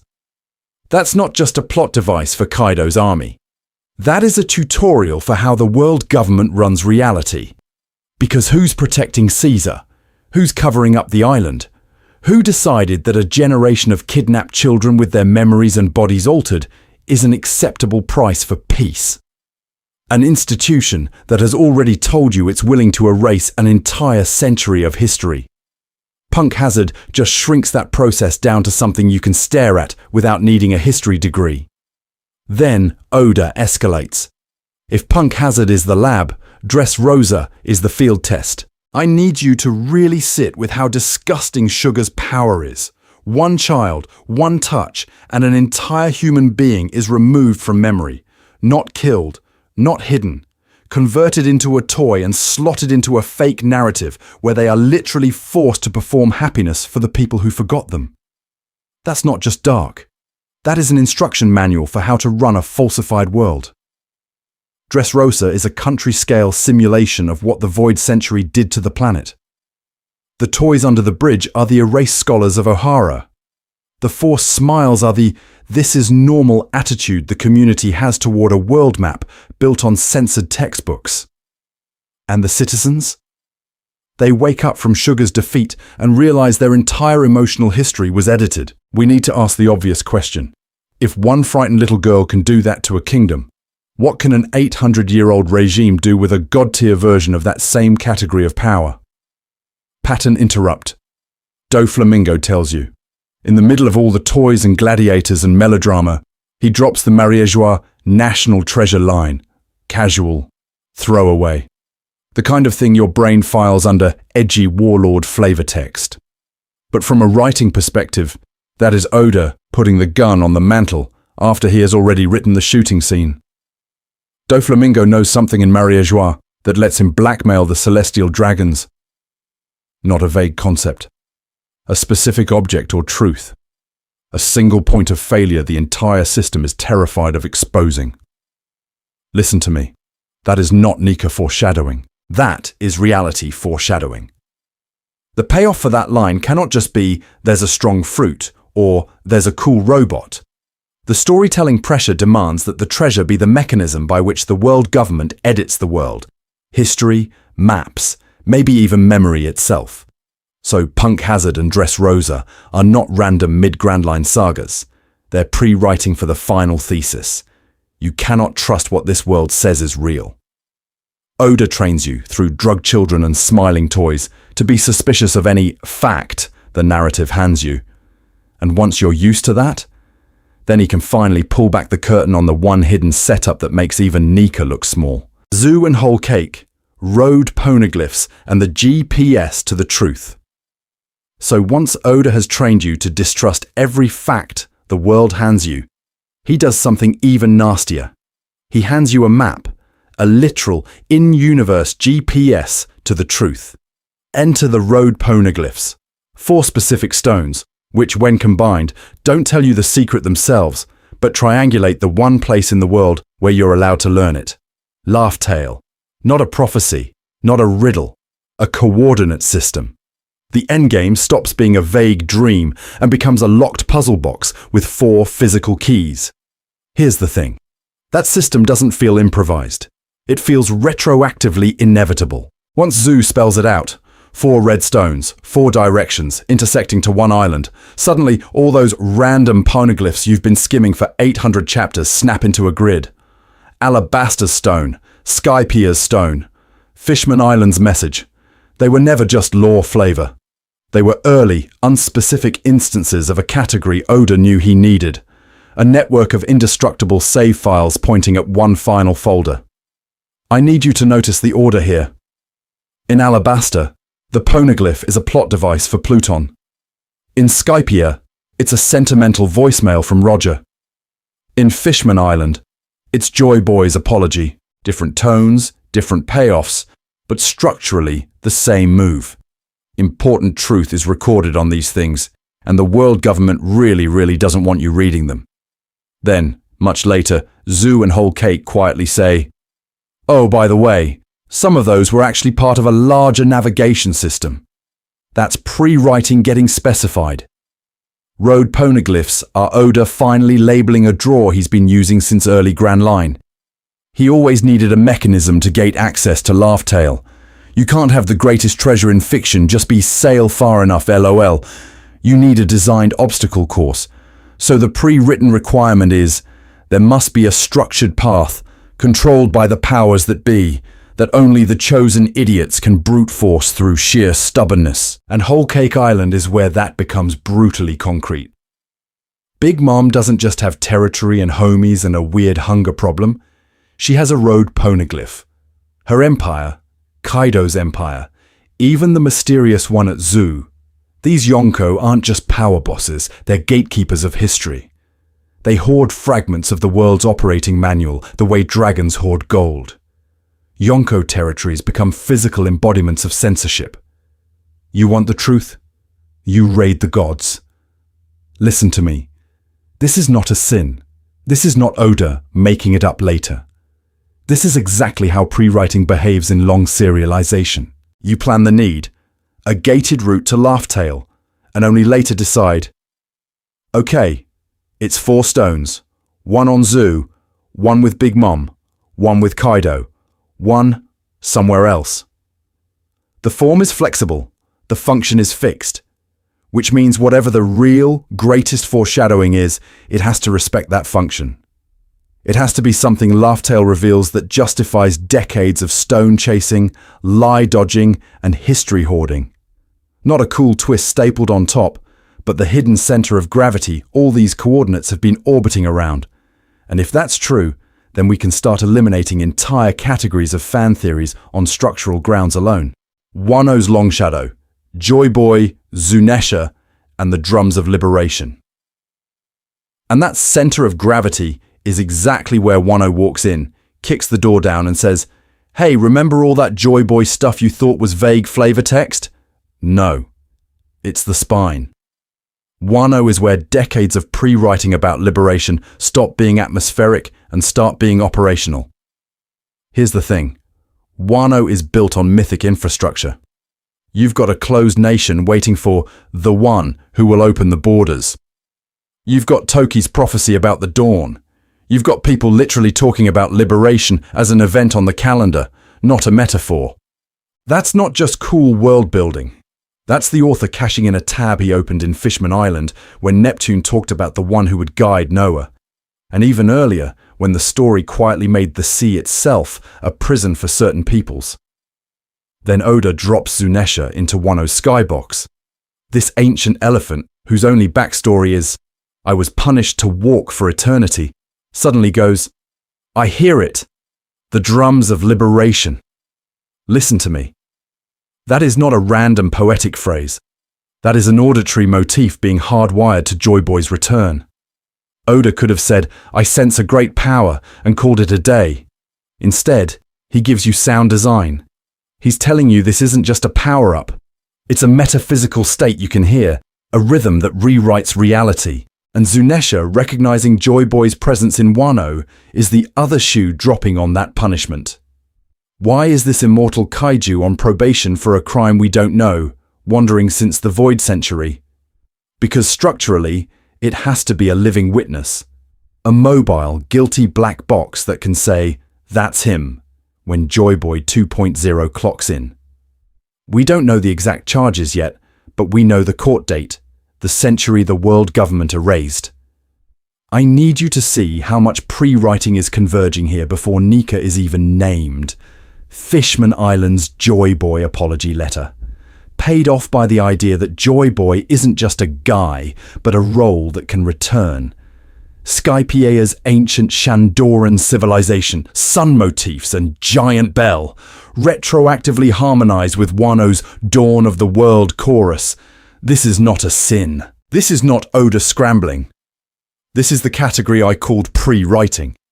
He already knew the chord progression. He's just revealing which instruments were playing it. And then, very late, we finally get the label. Sun God Nika, the true nature of Luffy's fruit. On paper, that reveal should slide perfectly into all this scaffolding. Drums of liberation? Check. Joy Boy role? Check. Dawn rhetoric? Check. But you feel the tension, right? Some panels sing, others creak. The community can tell when foreshadowing is clean and when retrofitting is doing a bit of patchwork. Which is why we need to talk about what Gear 5 actually did to the story's mystery economy. And why Nika might not be the real endgame twist at all. Gear 5 and the Nika reveal. Brilliant, messy, or both. So when we hit Gear 5, the mystery economy cashes out all at once. Luffy's heart flatlines, the panel goes black, and then you get that bar dum, the drums of liberation.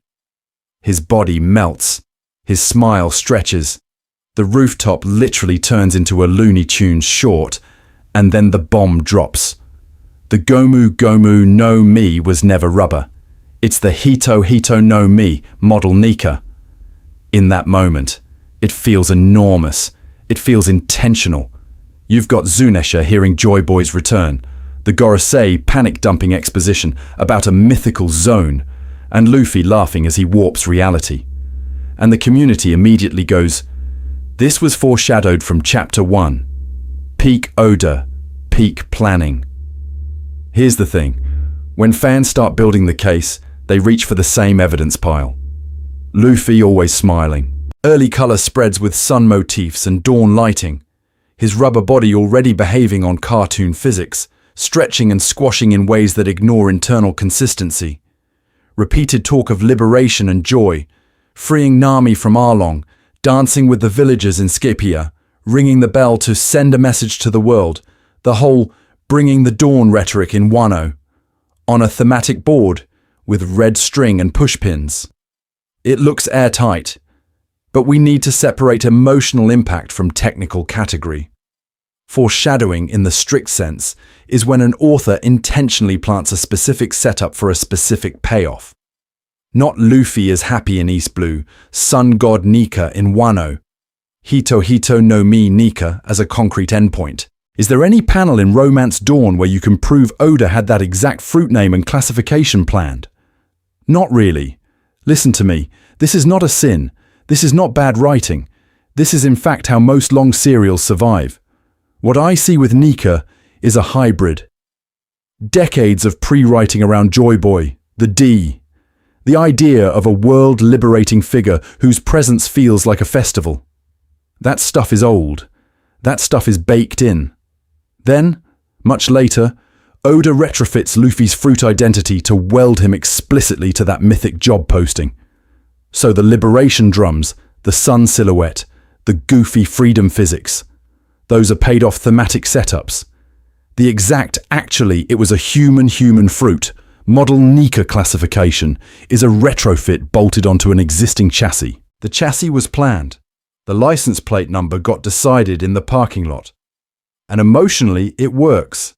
The reveal lands for a lot of readers because it harmonizes with 20 years of Luffy being the guy who breaks chains and laughs in the face of tyrants. You feel the click, so your brain backfills the blueprint. Pattern-seeking monkey, Jesus in toast, you know the drill. But calling Nika Oda's greatest foreshadowing is technically sloppy. It flattens the difference between precise, documented setups and clever retrofitting, and it erases quieter, long-game work that is provably older and tighter. I need you to hold that distinction, because the real crown jewels of his planning are hiding in places Gear 5 accidentally draws your eyes away from. And that's where this gets fun. Once you stop worshipping Nika as the pinnacle, you start noticing a different class of setups humming under the surface, the ones that haven't gone off yet. Sun motifs, smiles, and the pareidolia problem. So here's the problem. Once Gear 5 drops, a big chunk of the community collectively decides that every circle, every grin, every warm color palette from Chapter 1 was secretly Nika foreshadowing. And I need you to hear me. That is our monkey brain going feral, not Oda turning into a 4D sun prophet. There's an actual word for this. Pareidolia. Your brain is a pattern-seeking gremlin that sees faces in clouds, Jesus in toast, and suddenly, oh my God, the going Mary's figurehead is round. That's the sun. That's Nika. Pareidolia is when you see a pattern that isn't intentionally there. Confirmation bias is the sequel. Once you decide Oda planned Nika from panel 1, you only remember the panels that agree with you and quietly ignore the thousands that don't. This is normal. This is fine. This is not a sin. It's just bad literary analysis. You've seen the posts. Early East Blue panel of Luffy smiling in front of a bright sky. Someone draws a red circle around the sun and captions it, Oda was cooking in 1997. Alabasta, the giant round sun behind Vivi in the farewell scene. Circled. Skypiea, any drum, any round ornament on a Shandian ruin. Circled. Enel's face on the moon, the sun on the Thousand Sunnies lion, the smiley on Sabo's pipe, every time Oda draws a big crescent mouth. Circled, circled, circled. Proof that Nika was planned, apparently. Except, here's the thing. Oda has always drawn this way. His whole visual language is chunky circles, bold silhouettes, rubbery anatomy, and huge cartoon smiles. The man is allergic to subtle cheekbones. You're not uncovering a hidden code every time Luffy grins. You're just noticing that the author of a comedy adventure manga enjoys drawing exaggerated happy faces and round ships. Sun motifs show up constantly because this is a bright, seafaring daytime story, not because every sunrise is a Stealth Gear 5 teaser. When you retroactively shove all of that into the Nika foreshadowing category, you flatten the spectrum. Suddenly there's no difference between an actual documented setup and Oda just being consistent with his aesthetic. Laboon and Brook's shared backstory, planned as a single promise across hundreds of chapters? That's foreshadowing. The road Poneglyph system, seeded through disparate arcs to converge on Laugh-Tale. Foreshadowing. A random circular background behind Luffy's head.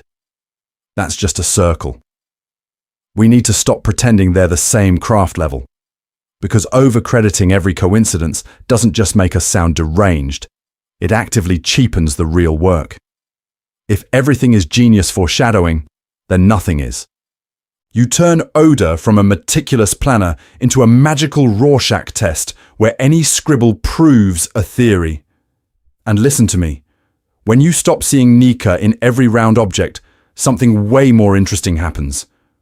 The noise drops out, the cheap pattern chasing goes quiet, and suddenly you can start to see the other pattern Oda has been building under all that sunshine and smiling. The one that isn't about a fruit twist at all, and the one the next section is finally going to dig into.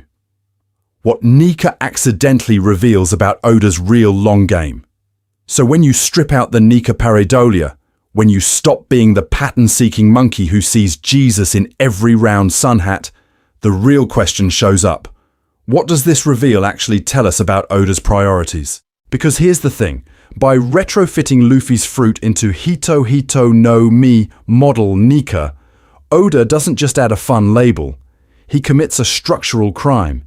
He takes Joy Boy, the Void Century, the Ancient Kingdom's ideology, the Will of D, and he stuffs all of it into one rubber idiot from East Blue. Multiple mystery threads that could have been separate payoffs get collapsed into one protagonist-shaped node. That is not an accident. That is not a casual Thursday decision. If your whole long game is, who is Joy Boy, shocking identity reveal incoming, you do not spend that bullet on the guy who has been on 90% of your covers for 25 years. You just don't. So I need you to see what that implies. It means the author is telling you the identity mystery was never the point. The face under the mask is boring on purpose. The real twist is what the mask stands for. Joy Boy, Nika, Luffy's fruit. They become a single symbol. Not for secret prince of the ancient kingdom, but for a worldview, for a rule set. Gear 5 doesn't just go surprise Toon Force. It foregrounds freedom, laughter, and imagination as literal physics-breaking forces. The drums of liberation are not a metaphor. They overwrite reality. Rubber becomes whatever the user can imagine. Cartoon logic becomes a combat stat. That's not just cool animation. That is metatextual foreshadowing about the category of story we're actually in. In other words, the Nika reveal quietly shifts the target. We're not just solving a history problem anymore. What happened in the Void Century? We're being pointed at a cosmology problem. What kind of world allows this to happen? When joy and creativity can delete rules the Gorosei treat as sacred, the final twist almost has to involve the nature of those rules. Are we talking about the sea itself? The red line as a literal hard-coded barrier? The way gravity, weather, and even narrative coincidence behave in One Piece? You feel it. The story has been side-eyeing its own physics since East Blue. And if Nika is the face of liberation, then we need to ask, liberated from what exactly? The world government?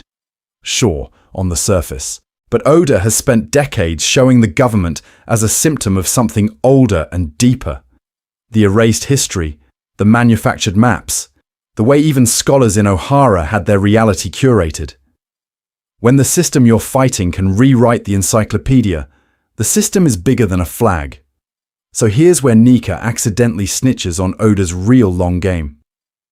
If the symbol of freedom is baked into the main character's body, then the thing being resisted has to be baked into the world's body.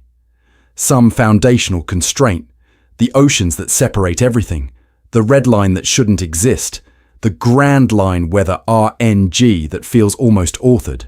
This is where the community usually throws up its hands and goes, "Hey, it's just shonen physics. This is fine." But this is not a sin of overthinking. Oda has been too consistent, too intentional for that. The same author who pre-wrote Laboon and Brook's reunion does not accidentally turn joy into a reality editing superpower, which means there has to be a counterweight, a hidden mechanic, an unseen rule, something that makes all this liberation energy necessary in the first place. And there is one early, under-discussed element that fits this bill perfectly, has been quietly reinforced across arcs, and still hasn't paid off. You've seen it since the first saga. You've joked about it. You've probably dismissed it as world-building flavor. It's not flavor. It's the real gun on the mantelpiece. And in the next section, we're finally going to point at it by name. Egghead. When sci-fi crashes into myth and the map finally makes sense. So when I say, it's not flavor, it's the real gun on the mantelpiece, Egghead is the moment Oda walks on stage and cocks the hammer. Because suddenly, all the weird, half-jokey, half-mythic stuff we've been filing under fun world-building crashes into hard sci-fi. Vegapunk flat out tells you, he's read the Void Century. He knows what happened. He's not guessing. He's not theorizing in a Reddit thread. He has the receipts on a brain hardware level. And what does he show you? An ancient robot that climbed the Red Line and attacked Mary Geoise 200 years ago, powered by an energy source he cannot reproduce, built by a civilization whose technology outstrips his own. Here's the thing. Vegapunk isn't the genius. Vegapunk is the fan trying to reverse engineer the author's outline from scattered notes. He's us. And that's where the Enel Moon cover story stops being a meme and becomes evidence. We need to talk about that for a second. Enel goes to the moon, finds a ruin, discovers an advanced ancient city, and literal murals of winged people traveling from the moon to the blue planet, powered by some mysterious energy infrastructure. For years, the community treated that as Oda doodling in the margins. Ha ha ha! Space pirates! This is fine. Egghead quietly walks over, grabs that cover story, and welds it onto the main plot. Advanced lost tech on the moon. Advanced lost tech under the sea.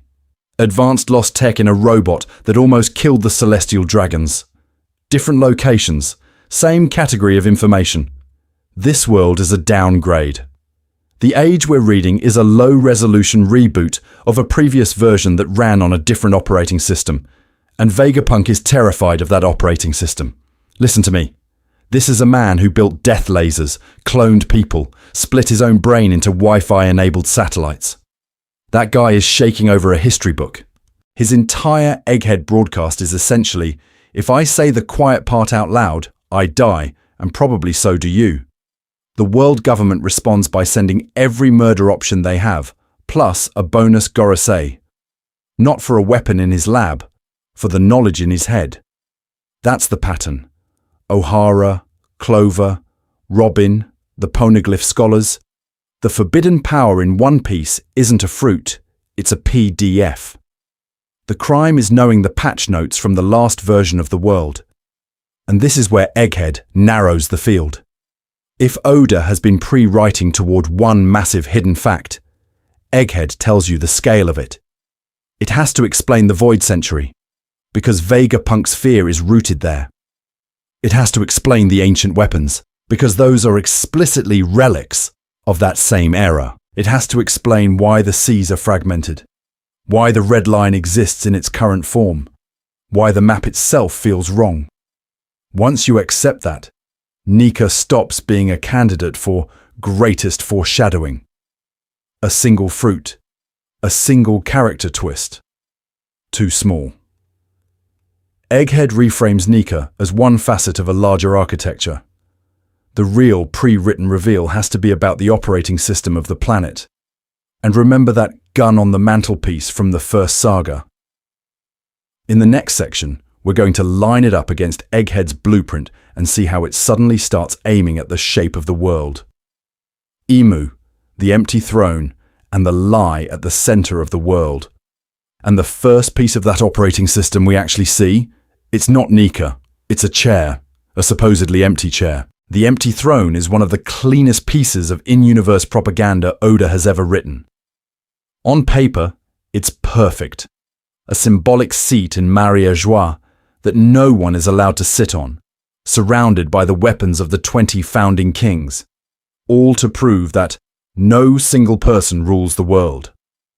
It's the world government turning its own furniture into foreshadowing, a stage prop that tells every king, every citizen, relax. Power is distributed. This is fine. Except, someone is sitting there. When Emu walks up those steps, tears up Luffy's wanted poster, and literally occupies the symbol of non-rule, Oda isn't just adding a creepy silhouette. He is retroactively reclassifying everything we thought we knew about the Gorosei and the government. Those 5 old men go from final bosses to middle management in one shot. The neutral arbiters of balance are suddenly either puppets or accomplices, and the throne that guaranteed no king of the world becomes evidence that there has been a king of the world for 800 years. Here's the thing. This is where we need to use our categories. Imu is not pure foreshadowing in the classic sense, and not pure retrofit either. Oda always needed a face at the top of the pyramid. If you're pre-writing a story about an oppressive global system, you plan some ultimate sovereign to sit above the Gorosei, above the Marines, above the celestial dragons. But the exact silhouette, the name Imu, the specific staging with the photos and the throne, that can be decided later and layered onto an already planned world government structure. Pre-written slot, retrofitted skin. And once that slot is filled, a lot of earlier mysterious committee decision moments suddenly have a single fingerprint on them. Who ordered the Buster call on Ohara to wipe out archaeology itself? Who keeps the Poneglyphs illegal while quietly tolerating celestial dragons hunting humans for sport? Who greenlit the cover-up around the D and Joy Boy, to the point that even the name of a fruit has to be falsified in official records? The narrative answer is no longer a vague council of elders. It's a single central decision-maker hiding behind them. Listen to me. That changes what the real foreshadowing has to point at. If Imu exists to guard a lie, then the important mystery is not who is Imu in the databook trivia sense. The important mystery is what truth is so dangerous that one person has spent 8 centuries committing war crimes to bury it. And this is not a sin. This is normal high-level storytelling. You pre-write the existence of a hidden sovereign, you retrofit their aesthetic, and you let the community chase silhouettes while the real gun on the mantelpiece is the secret they're protecting. In the next section, we're going to track that gun from the empty throne to the oldest, most boring word in the series vocabulary, and why that might be the actual endgame payload. The sea, the red line, and the one thing that has never made sense. So when I say the oldest, most boring word in the series, I'm not talking about some secret clan name or ancient spell. I'm talking about the thing Oda drew on page 1 and then made so weird that your brain filed it under fantasy wallpaper and moved on. The sea itself. Listen to me. We need to zoom out from Imu, from fruits, from bloodlines, and just look at the map Oda handed you. One giant, continuous continent, the red line, wrapping the globe vertically. One insane equatorial ocean, the Grand Line, wrapping it horizontally. 4 seas, awkwardly chopped into quarters. 2 calm belts full of sea kings acting as natural border patrol. This isn't a world map. This is a prison diagram. Characters in universe tell you this. Crocus explains that the Grand Line's weather is fundamentally broken. Nami spends entire arcs ranting that the currents and wind patterns make no meteorological sense. The red line isn't just a backdrop, it's a choke point for migration, trade, and war. If you want to move armies or ideas between blues, you either gamble your life on Reverse Mountain or kneel to the world government's control points. That's not a neutral geological feature. That's intentional infrastructure. Here's the thing. Oda has been quietly screaming that this setup is wrong from the moment you enter the Grand Line. Reverse Mountain is an impossible structure. 4 seas all flowing uphill toward a single peak, then down one tunnel into the Grand Line. Rivers do not do that. Ocean basins do not do that. You have Laboon, a giant whale whose entire tragedy only works if the entrance to the most dangerous sea in the world is also a dead end, where you can literally park a migrating leviathan. Then you get log poses. The core navigation tool of the narrative behaves as if the planet's magnetic field has been shattered into discrete, isolated islands. Each island has its own locked magnetic signature. You can't just sail to a coordinate. You have to obey a fragmented, artificial system. Generalization: the world is broken. Specific example: your compass is a hostage. Fast forward, and Oda starts dangling bigger, stranger pieces. Noah, an absurdly huge ship parked under Fishman Island, explicitly tied to Joy Boy and an unfulfilled promise. Prophecies that fishmen will one day move to the surface when the sun finally reaches them. Talk of destroying or raising the red line so that the seas connect and the sky changes. This is not a random collection of cool ideas. This is a category of clues about topology. I need you to see how clean this is from a writing perspective. If there is one physical lie at the heart of the world, one deliberate rearrangement of continents and currents during the Void Century, then everything snaps into place. Joy Boy's promise stops being abstract guilt and becomes a concrete engineering project. The ancient weapons stop being generic superweapons and become tools to undo a planetary crime. The dawn of the world stops being a motivational poster and becomes literal sunlight reaching places it hasn't touched in 800 years. And if that's the case, then the greatest foreshadowing in One Piece isn't a goofy sun god silhouette or a secret king on a throne. It's the fact that the map you've been staring at for 25 years might be a forgery. The question is, where did Oda first tell you that out loud, without you noticing? The true candidate. The world itself is wrong, and Oda told us day one.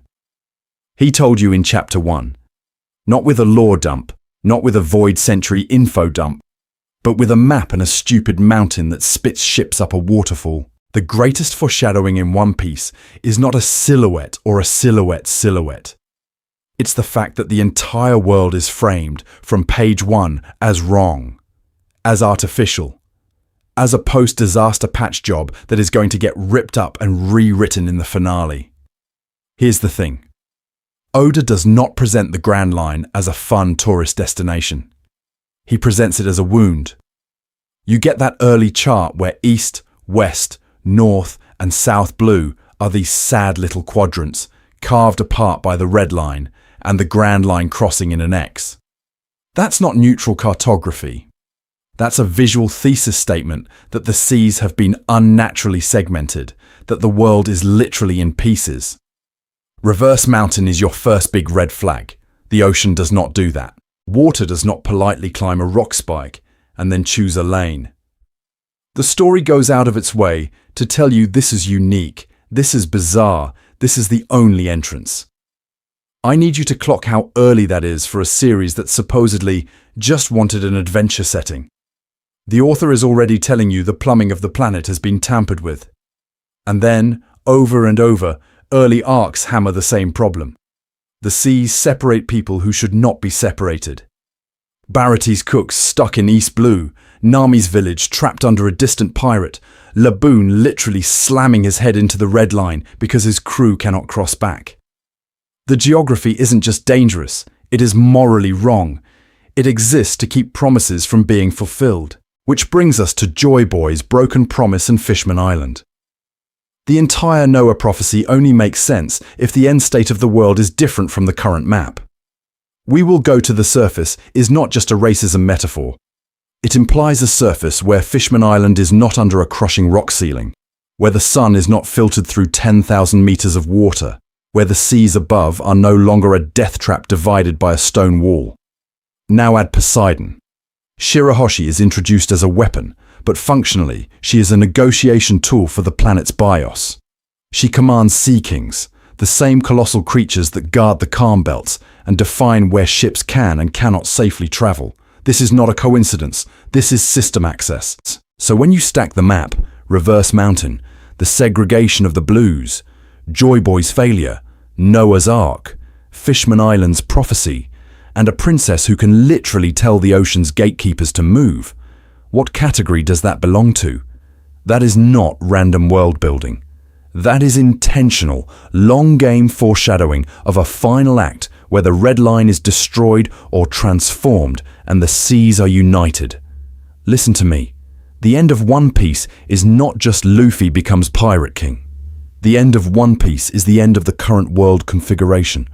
And Oda has been quietly screaming that at you through the map since Romance Dawn, which then raises a much dumber, much scarier question. if the world is a forged map waiting to be torn up? Who forged it?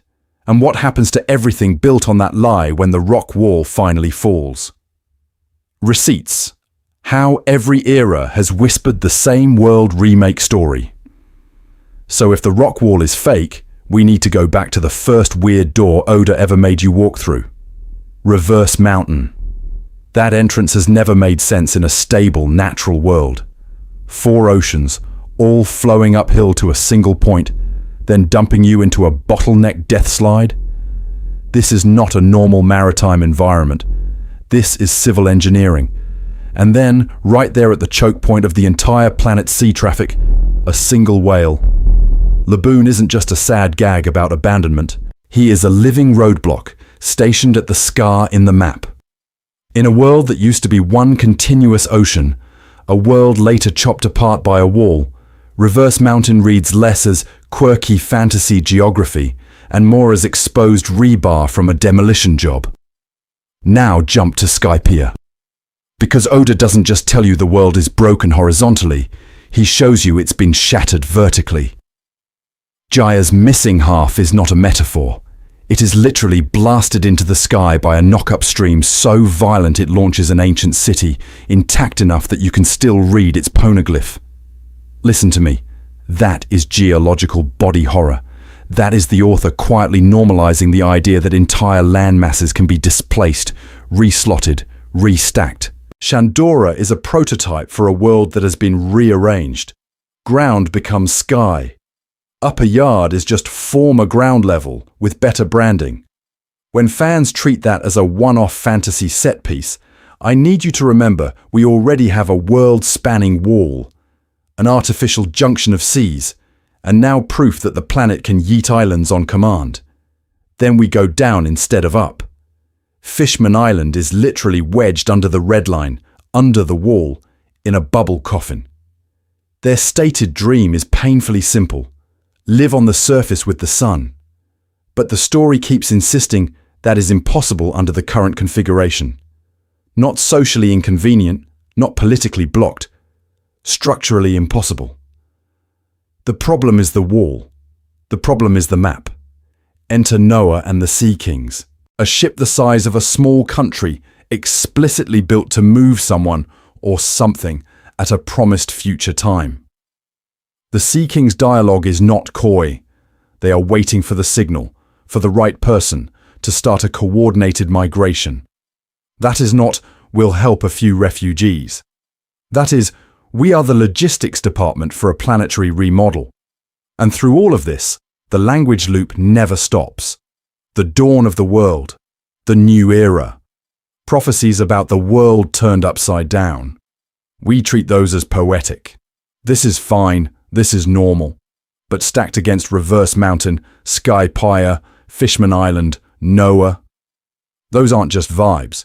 That is literal foreshadowing of a physical reset, threaded saga to saga, as if Oda is daring you to stop seeing Jesus in toast and start seeing the blueprint. Which then raises the real question. If every era has been whispering, remake the world, what exactly is the mechanism that pulls the trigger? Why this beats? Nika. Scale, specificity, and 25 years of setup. So here's the thing. Once you frame it that way, you suddenly see why this whole remake the world spine quietly bodies Nika on every technical foreshadowing metric that actually matters. Start with the basic criteria we already laid out. Is it established early? The red line and grand line geometry are there from chapter 1. The map is wrong on purpose. The calm belt, the 4 seas, Reverse Mountain vomiting ships uphill. Oda doesn't toss that in as quirky flavor. He keeps coming back to it. Every time a character explains navigation, the story is poking you with the same question. Why is the world built to be a maze? Then you stack independent signals on top. Fishman Island gives you Noah and the promise that one day the promised person will guide this ship. Shirahoshi is Poseidon, explicitly tagged as a world-shaking ancient weapon, and her job is not blow up a country, it's command the Sea Kings that literally hold the planet's infrastructure together. On top of that, the Fishman prophecy about going to the surface isn't just about vibes or civil rights, It's framed as a physical move that the current world cannot safely accommodate. That is specific. That is planned. That is foreshadowing of a mechanism, not just a mood. Now contrast that with Nika. I need you to be honest with yourself for a second. The sun motifs, the drums of liberation, the goofy rubber man who frees people from tyrants. Those are absolutely intentional thematic groundwork. The author knew Luffy was the liberator archetype from day one. But the exact configuration of actually it's the human fruit model Nika, a mythical zone that only pretended to be rubber for 25 years, does not have concrete text-level evidence in East Blue. We retroactively point at the Gomu Gomu being stolen, at Shanks risking his arm and go, "Ah, of course, it was always special." This is not a sin. This is normal. This is how a long serialization evolves. But in the strict category sense, that's closer to a beautifully executed retrofit than a 100% pre-written, line-item foreshadowing of that precise fruit identity. Scale is where the gap becomes embarrassing. Nika redefines one character's power set and mythology. Huge for Luffy, huge for Gear 5. But the world remake structure, that redefines the entire setting. It reframes the Great Pirate era as an engineered pressure cooker whose end condition is destroy the game board. It gives the ancient weapons a shared purpose beyond super nukes and turns them into tools in a planetary renovation project. And the cross-arc consistency is absurd. From those first East Blue maps, to Arlong's rant about Fishman superiority, to Fishman Island's prophecies, to the Reverie where Fishman writes and moving the kingdom to the surface are literal agenda items. The idea of a changed world for all races is a through line. You don't have to be a pattern-seeking monkey seeing Jesus in toast to notice it. You just have to stop getting hypnotized by Gear 5 reaction thumbnails. So by any reasonable technical standard of foreshadowing, early establishment, repeated emphasis, multi-thread specificity, the world remake scaffolding is more ambitious, more deeply rooted, and frankly more impressive than the Nika twist, whether or not Oda has flipped the final switch on panel yet, which then forces a much nastier question. If this is the gun on the mantelpiece, what exactly is the bullet? And who or what is supposed to pull the trigger? But is it really foreshadowing? Testing the world remake theory. So here's where I need you to turn that same gun back on us. We just spent 10 minutes clowning on the community for seeing Nika in every circle and smile, and if we're not careful, we become the exact same pattern-seeking monkeys, except now we're seeing continental reconstruction in every rock formation. This is not a sin. This is normal. But if we're going to accuse Oda of world remake foreshadowing, we need to prove this isn't just Galaxy Brain fan fiction with better branding. So, first filter, author intent. Oda has been very consistent in interviews and SBS about one thing. He knew the ending from the start.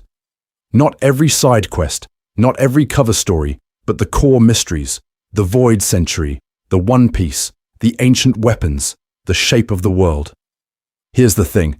A climax where the entire planet's configuration changes is a perfect fixed endpoint. You can hang everything off that. Geography, power systems, racism, the age of piracy itself. A specific fruit retcon? Actually, he was Nika all along. That's a detail. That's seasoning you can sprinkle in 20 years later. Think about the writing problem. If you decide in 1997 the world will literally be remade, you can design Reverse Mountain, the Red Line, and All Blue Rumors as structural hints. If you decide in 2015, Luffy's fruit is secretly a god model, you can retrofit sun motifs and drums and call it a day. One of those is inherently easier to improvise than the other.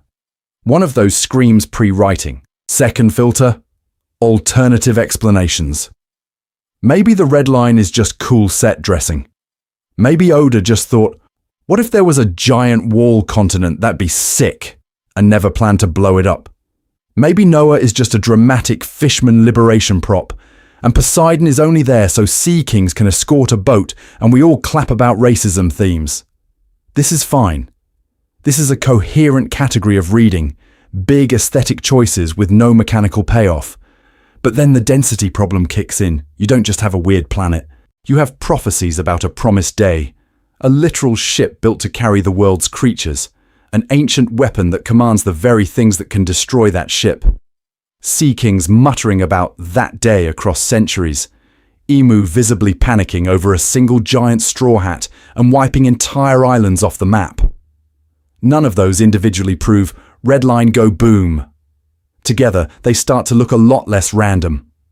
Pattern interrupt. If all of that is coincidence, then Oda has accidentally constructed better foreshadowing for a theory he doesn't intend to use than the intentional setup he did for Nika. And listen to me, he's good, but he's not accidentally builds a perfect Chekhov's arc good. So where does that leave us?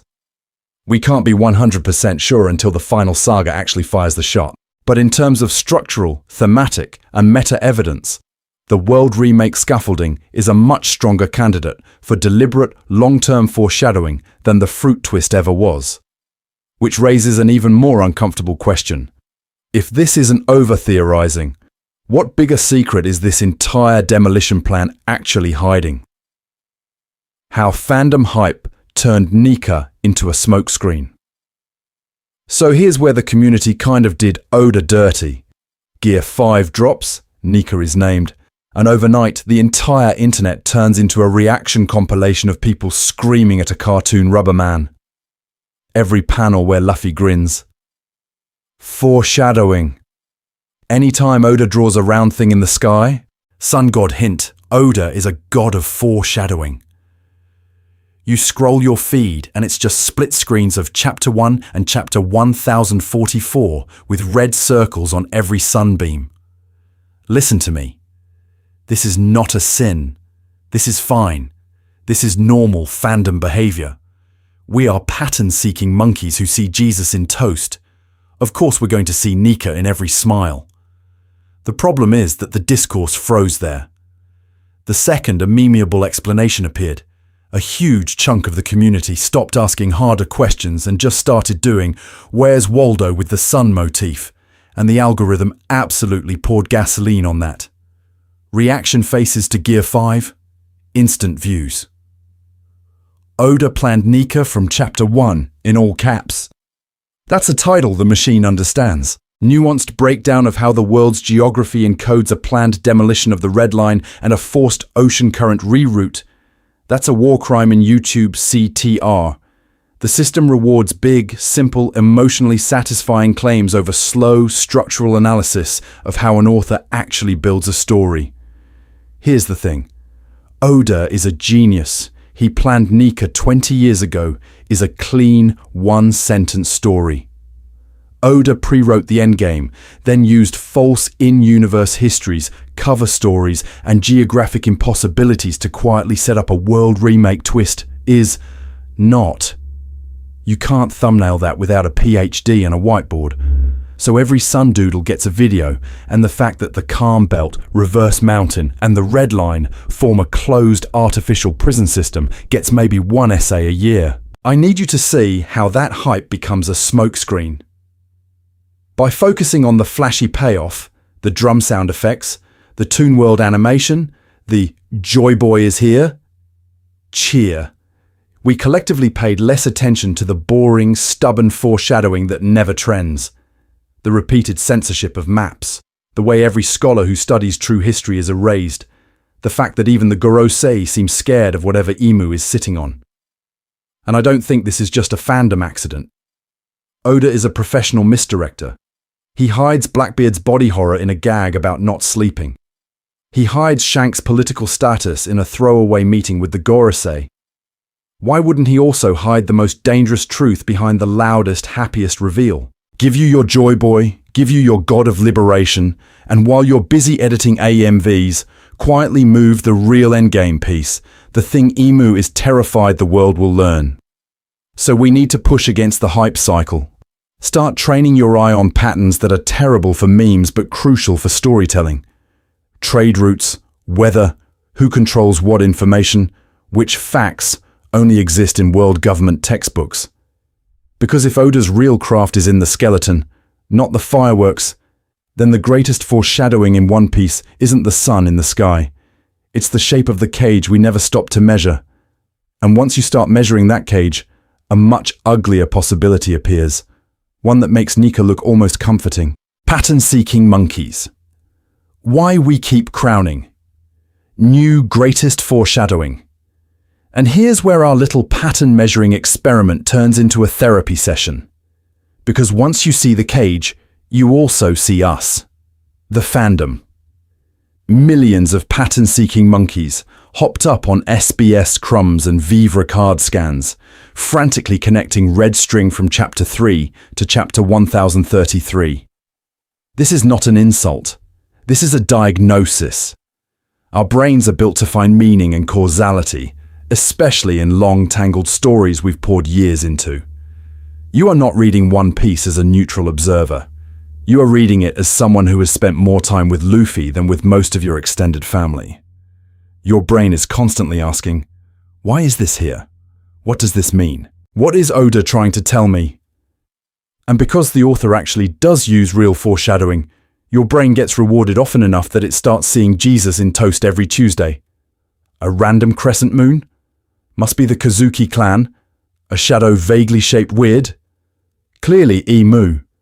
You get one Laboon payoff and suddenly every background seagull is a time bomb. And then sunk cost kicks the door in. Listen to me. After 1,000 chapters, you do not want to entertain the possibility that some things were improvised, or repurposed, or just convenient. That feels disrespectful to your own investment. If you've spent a decade arguing that Oda is a 5D chess grandmaster, it is emotionally painful to admit he sometimes just goes, that gag from Jaya would make a good Blackbeard twist. Let me retrofit that. So the story must be perfectly planned. Every panel must be foreshadowing. Anything less feels you got tricked. This is not a sin. This is normal. But it creates a problem. Being the person who noticed the foreshadowing is a status move in the community.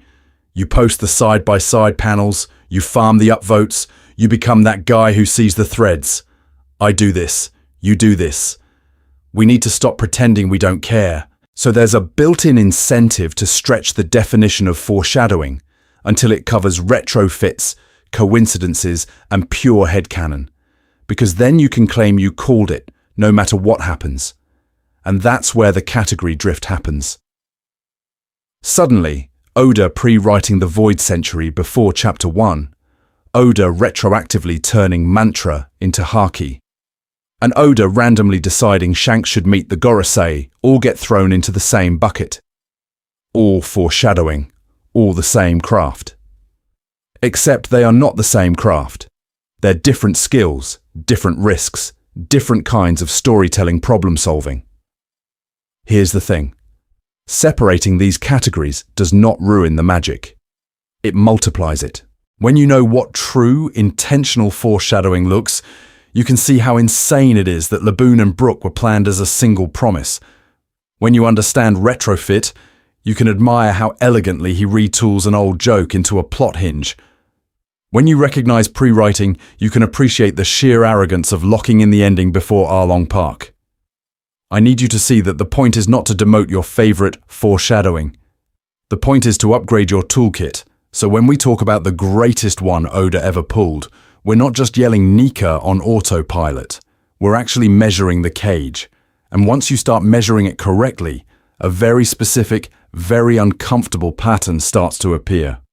One that almost no theory videos are actually prepared to touch. How to actually talk about One Piece like Oda deserves. So here's where I need you to stop being a pattern-seeking monkey who sees Jesus in toast and start being a little more Oda-pilled.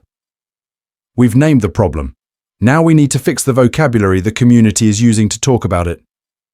From this point on, I want you to actually say the words. Foreshadowing, pre-writing, retrofitting, out loud, in your posts, in your videos, in your arguments with that one friend who thinks every background seagull is Joy Boy's pet.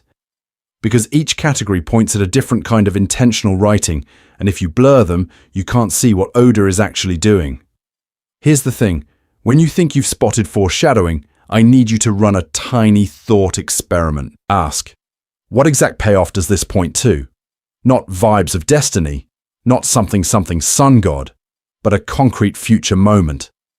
Then ask, is there any evidence the author knew that payoff at the time?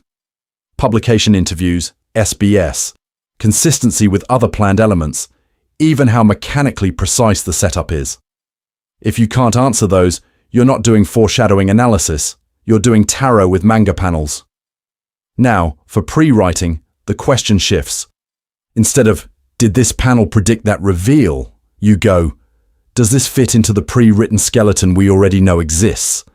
You look at Void Century hints, Will of D speeches, ancient weapons lore, and you test whether your theory snaps cleanly onto that scaffolding without 12 layers of headcanon duct tape. When you say, this fits the pre-writing we've seen, instead of Oda confirmed this in chapter 3 with a background seagull, you're signaling curiosity over certainty. You're leaving room for the author to still be ahead of you. And retrofitting? This is not a sin. This is fine. This is normal. When Oda turns Kinnaman's dragon gag into Wano trauma, or makes Blackbeard's no-sleep gag in Jaya feel horrifying in retrospect, that's not bad retcon. That's good retrofitting. That's an author going back to a minor element and elevating it in a way that feels emotionally right and thematically on brand.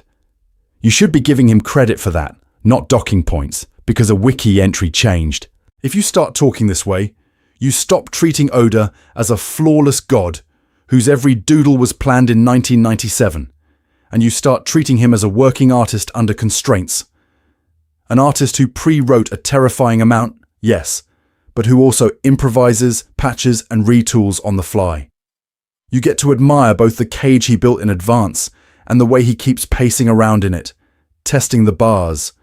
Because once your vocabulary is clean, once you can tell the difference between a planted gun, a retrofitted prop, and a fragment of an ending we haven't reached yet, you're finally ready to see the one thread that doesn't fit neatly in any category.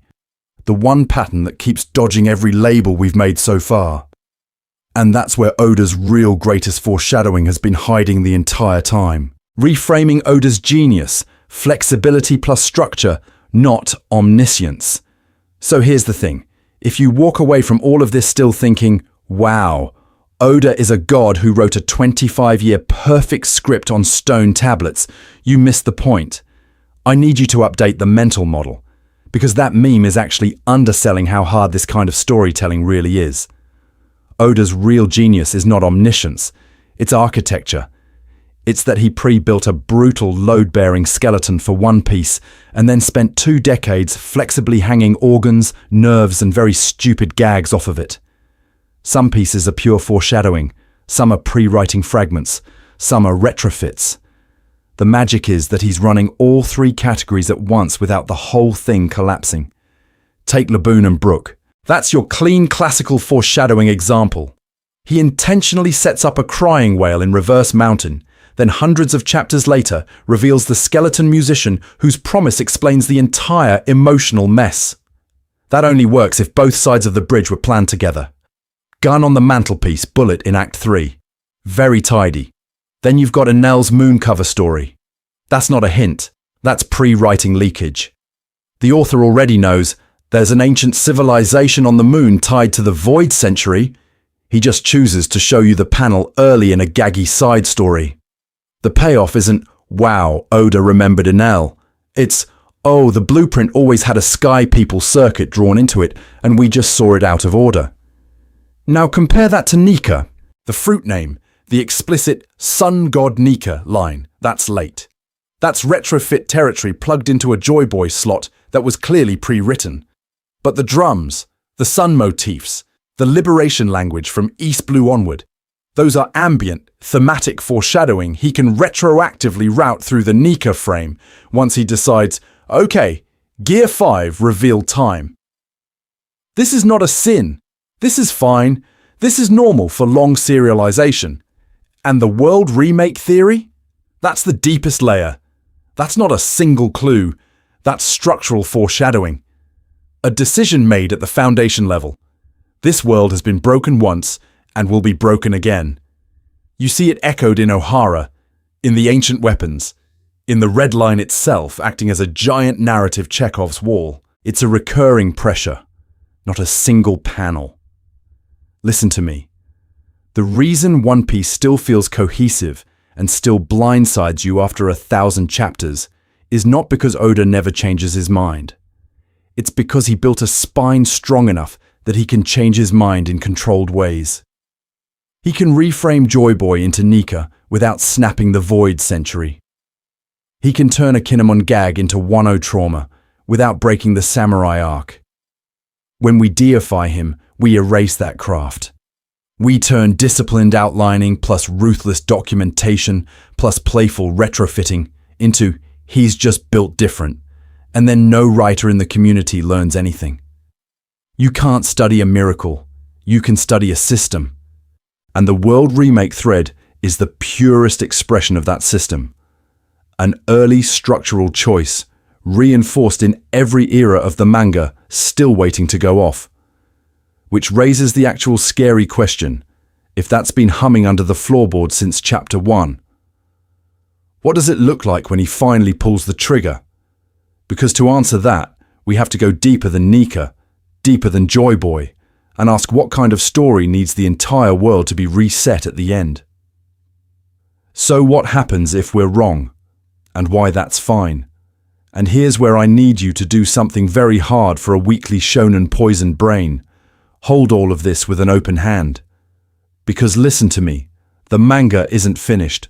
Oda is still at his desk, still drawing, still occasionally deciding, actually, this character should live, or no, that island needs to move. Any claim about the single greatest foreshadowing, whether you think it's Nika, the D-Clan, or this world remake scaffolding I've been screaming about, is provisional. It's a draft. It's a theory. That means I can be wrong. You can be wrong. The entire community can spend 10 years building a cathedral of analysis on a foundation Oda casually nukes in one SBS answer. This is not a sin. This is normal. Here's the thing. The value isn't in calling the exact final panel. I am not trying to speedrun being that guy on Twitter who quote retweets the last chapter going, as I predicted in my 2024 video essay, the value is in the process. It's in training your brain to separate Oda intentionally planned this from my pattern-seeking monkey brain saw Jesus in a toast crumb. When we walk through Laboon and Brook, or Blackbeard's weird body and not sleeping gag, or the way cover stories drip-feed world-building years in advance, we're not doing prophecy. We're doing reading comprehension on hard mode. We're asking, what category does this belong to? Foreshadowing, retrofit, coincidence, or pre-written fragment finally being slotted into place? So if your personal pick for greatest foreshadowing is something else, maybe it's Shanks with the Gorosei, maybe it's Enel on the moon, maybe it's some obscure SBS line about the ancient weapons, I need you to run it through the same filter I'm using on the world reset idea. Is there evidence of intentional planning across arcs?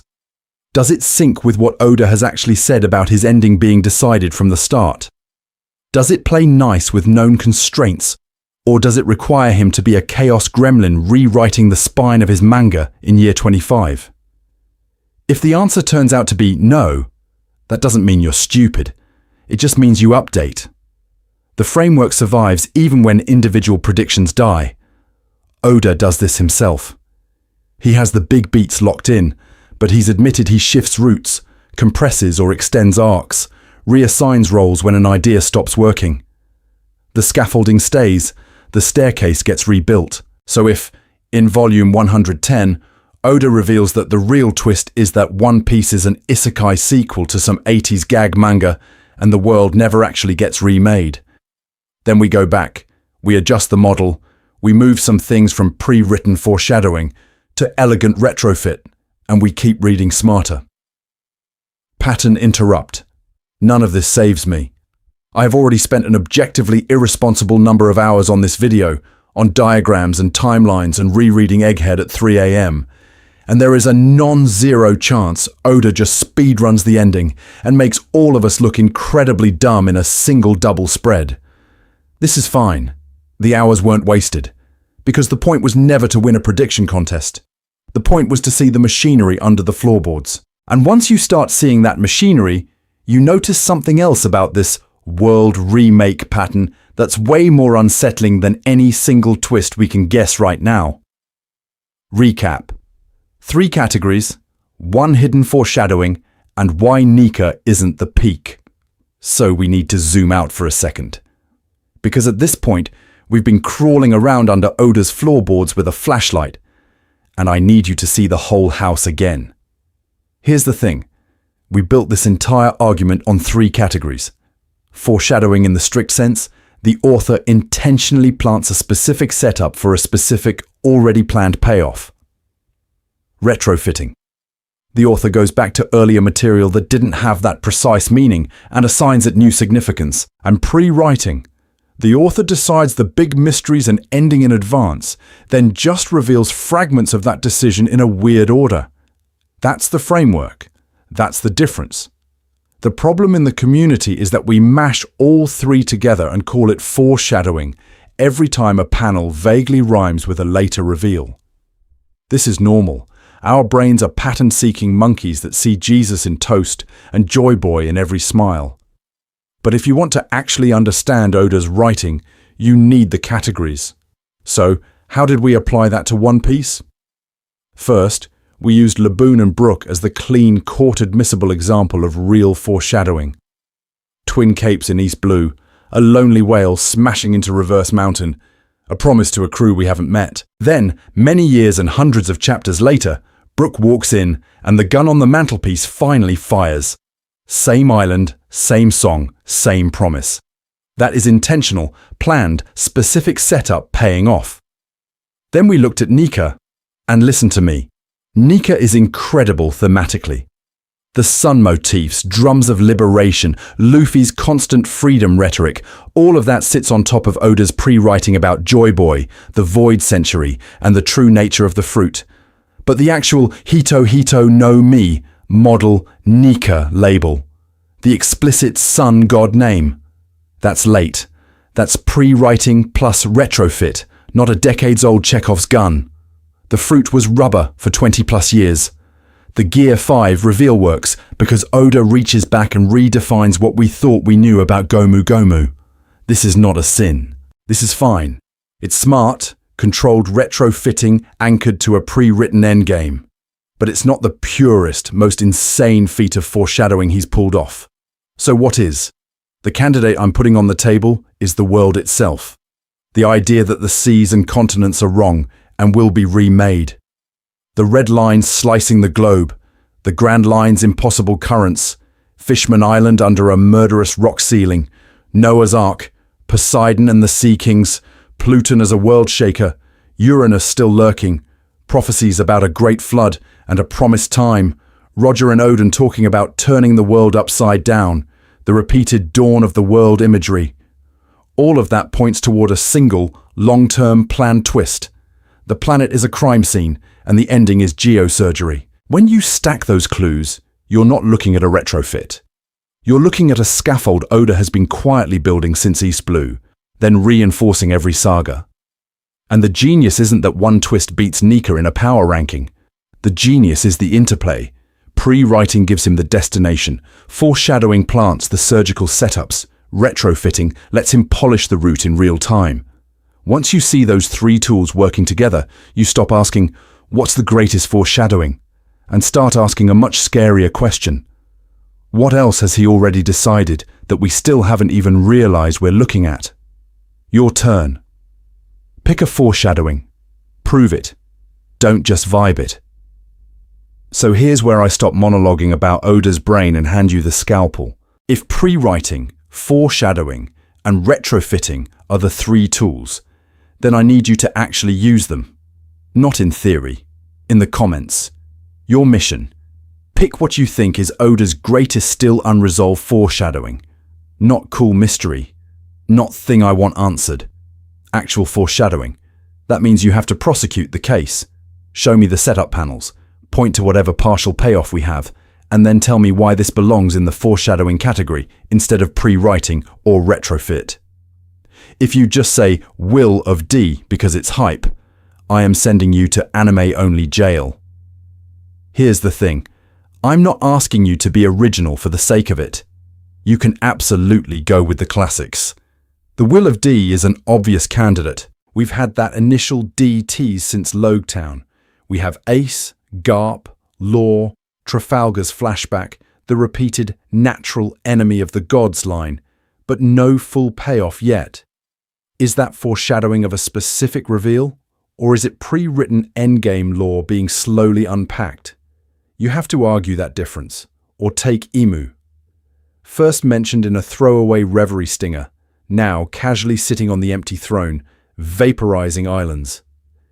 If you think Imu's true nature is the big one, then show me. What early panels, what world government propaganda, what Ohara scenes are structural setups for that reveal, and which ones are just Oda retrofitting his own mythos? Same deal with the ancient weapons. Are they Chekhov's nukes, or are they a long con about their actual purpose? And if you're a real pattern-seeking monkey who sees Jesus in toast, go weirder. Maybe your pick is some cursed cover story detail, Enel on the moon and those robot ruins, or that one panel in a Vivi cover where the wrong symbol shows up. This is not a sin. This is normal. Oda has used cover stories as planned pipelines before. You just have to prove intentionality instead of vibes. To help you out, I want you to reread with this lens. Loguetown for the early D and execution imagery.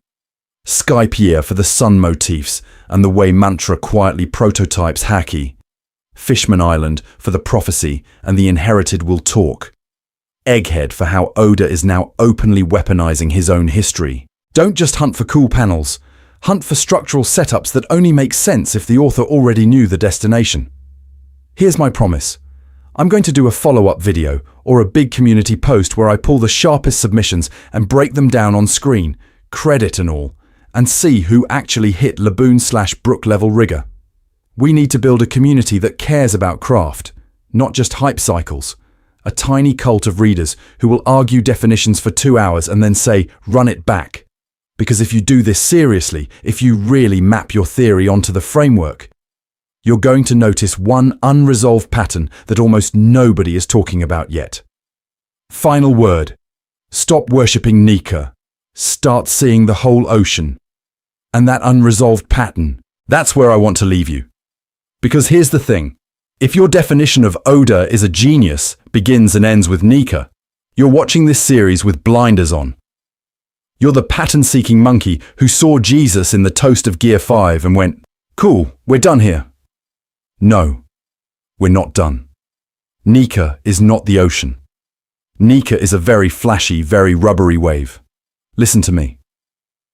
The author who quietly set up Laboon in East Blue and paid it off with Brook 50 real-world years later did not blow his entire long-term foreshadowing load on surprise. It was the sun god fruit. That reveal is important, yes. It's meticulously planned, yes. But it's also a decoy, a stress test, a way to prove to you that he really did have the big answers in his notebook from chapter 1, so you'd be ready when the actually insane promise comes due. And this is where I need you to stop worshipping Nika as the apex of craft and start looking at the boring, structural stuff you keep scrolling past. The red line, the calm belt, Reverse Mountain's ridiculous plumbing. The fact that the world is literally designed so the seas cannot meet. That's not just geography, that's foreshadowing in bedrock. Oda has been drawing a planet in a chokehold for 25 years. You remember how the world government's history is one big manufactured cover story? Ohara burned, Poneglyphs banned, Void Century erased. That's reverse foreshadowing. The story is promising you, over and over, that the official map is a lie. So when you see Egghead talking about a sea level from 900 years ago, when you see Noah under Fishman Island, when you see Shirahoshi born as Poseidon, what do you think that's building toward? A silly god toon form, or a world where the ocean itself gets rebooted? Picture it. The red line shattered. Calm belts gone. Grand Line training wheels ripped off. All blues everywhere because there's only one sea again. A new dawn that isn't just Luffy beats Imu, but a planet physically restored to the shape it was in before the crime of the Void Century. That's not a wild theory. That is the payoff to a promise the writing has been whispering since Romance Dawn. The kid who said he'd conquer the sea is going to literally change what sea means. And here's the last thing. All the ranting, all the nitpicking, all the this goes in the wrong category pedantry, it comes from the same place as your Gear 5 hype threads. I love this stupid, sprawling pirate manga. I love that the community cares enough to argue for hours over one panel of a goofy rubber man grinning at a death god. This is not a sin. This is fine. This is normal. What I'm asking you to do is aim that passion with more precise language. Not to win internet points, but to unlock what the author is actually doing. When you say foreshadowing, mean he planned this. When you say retrofit, admit he discovered this later. When you say coincidence, allow that sometimes a cigar is just a cigar and not Joy Boy's vape. Because no, we haven't lost the plot. We've just been staring at the wrong plot twist and calling it the peak. Nika is the proof of concept. The real trick is buried in the shape of the world, in the lies of the government, in that impossible mountain at the center of the seas. Now you know where to look. Go back, reread, argue with your friends, and the next time someone says, Oda's greatest foreshadowing was Nika, I need you to smile, shake your head, and say, you're missing the ocean for the wave.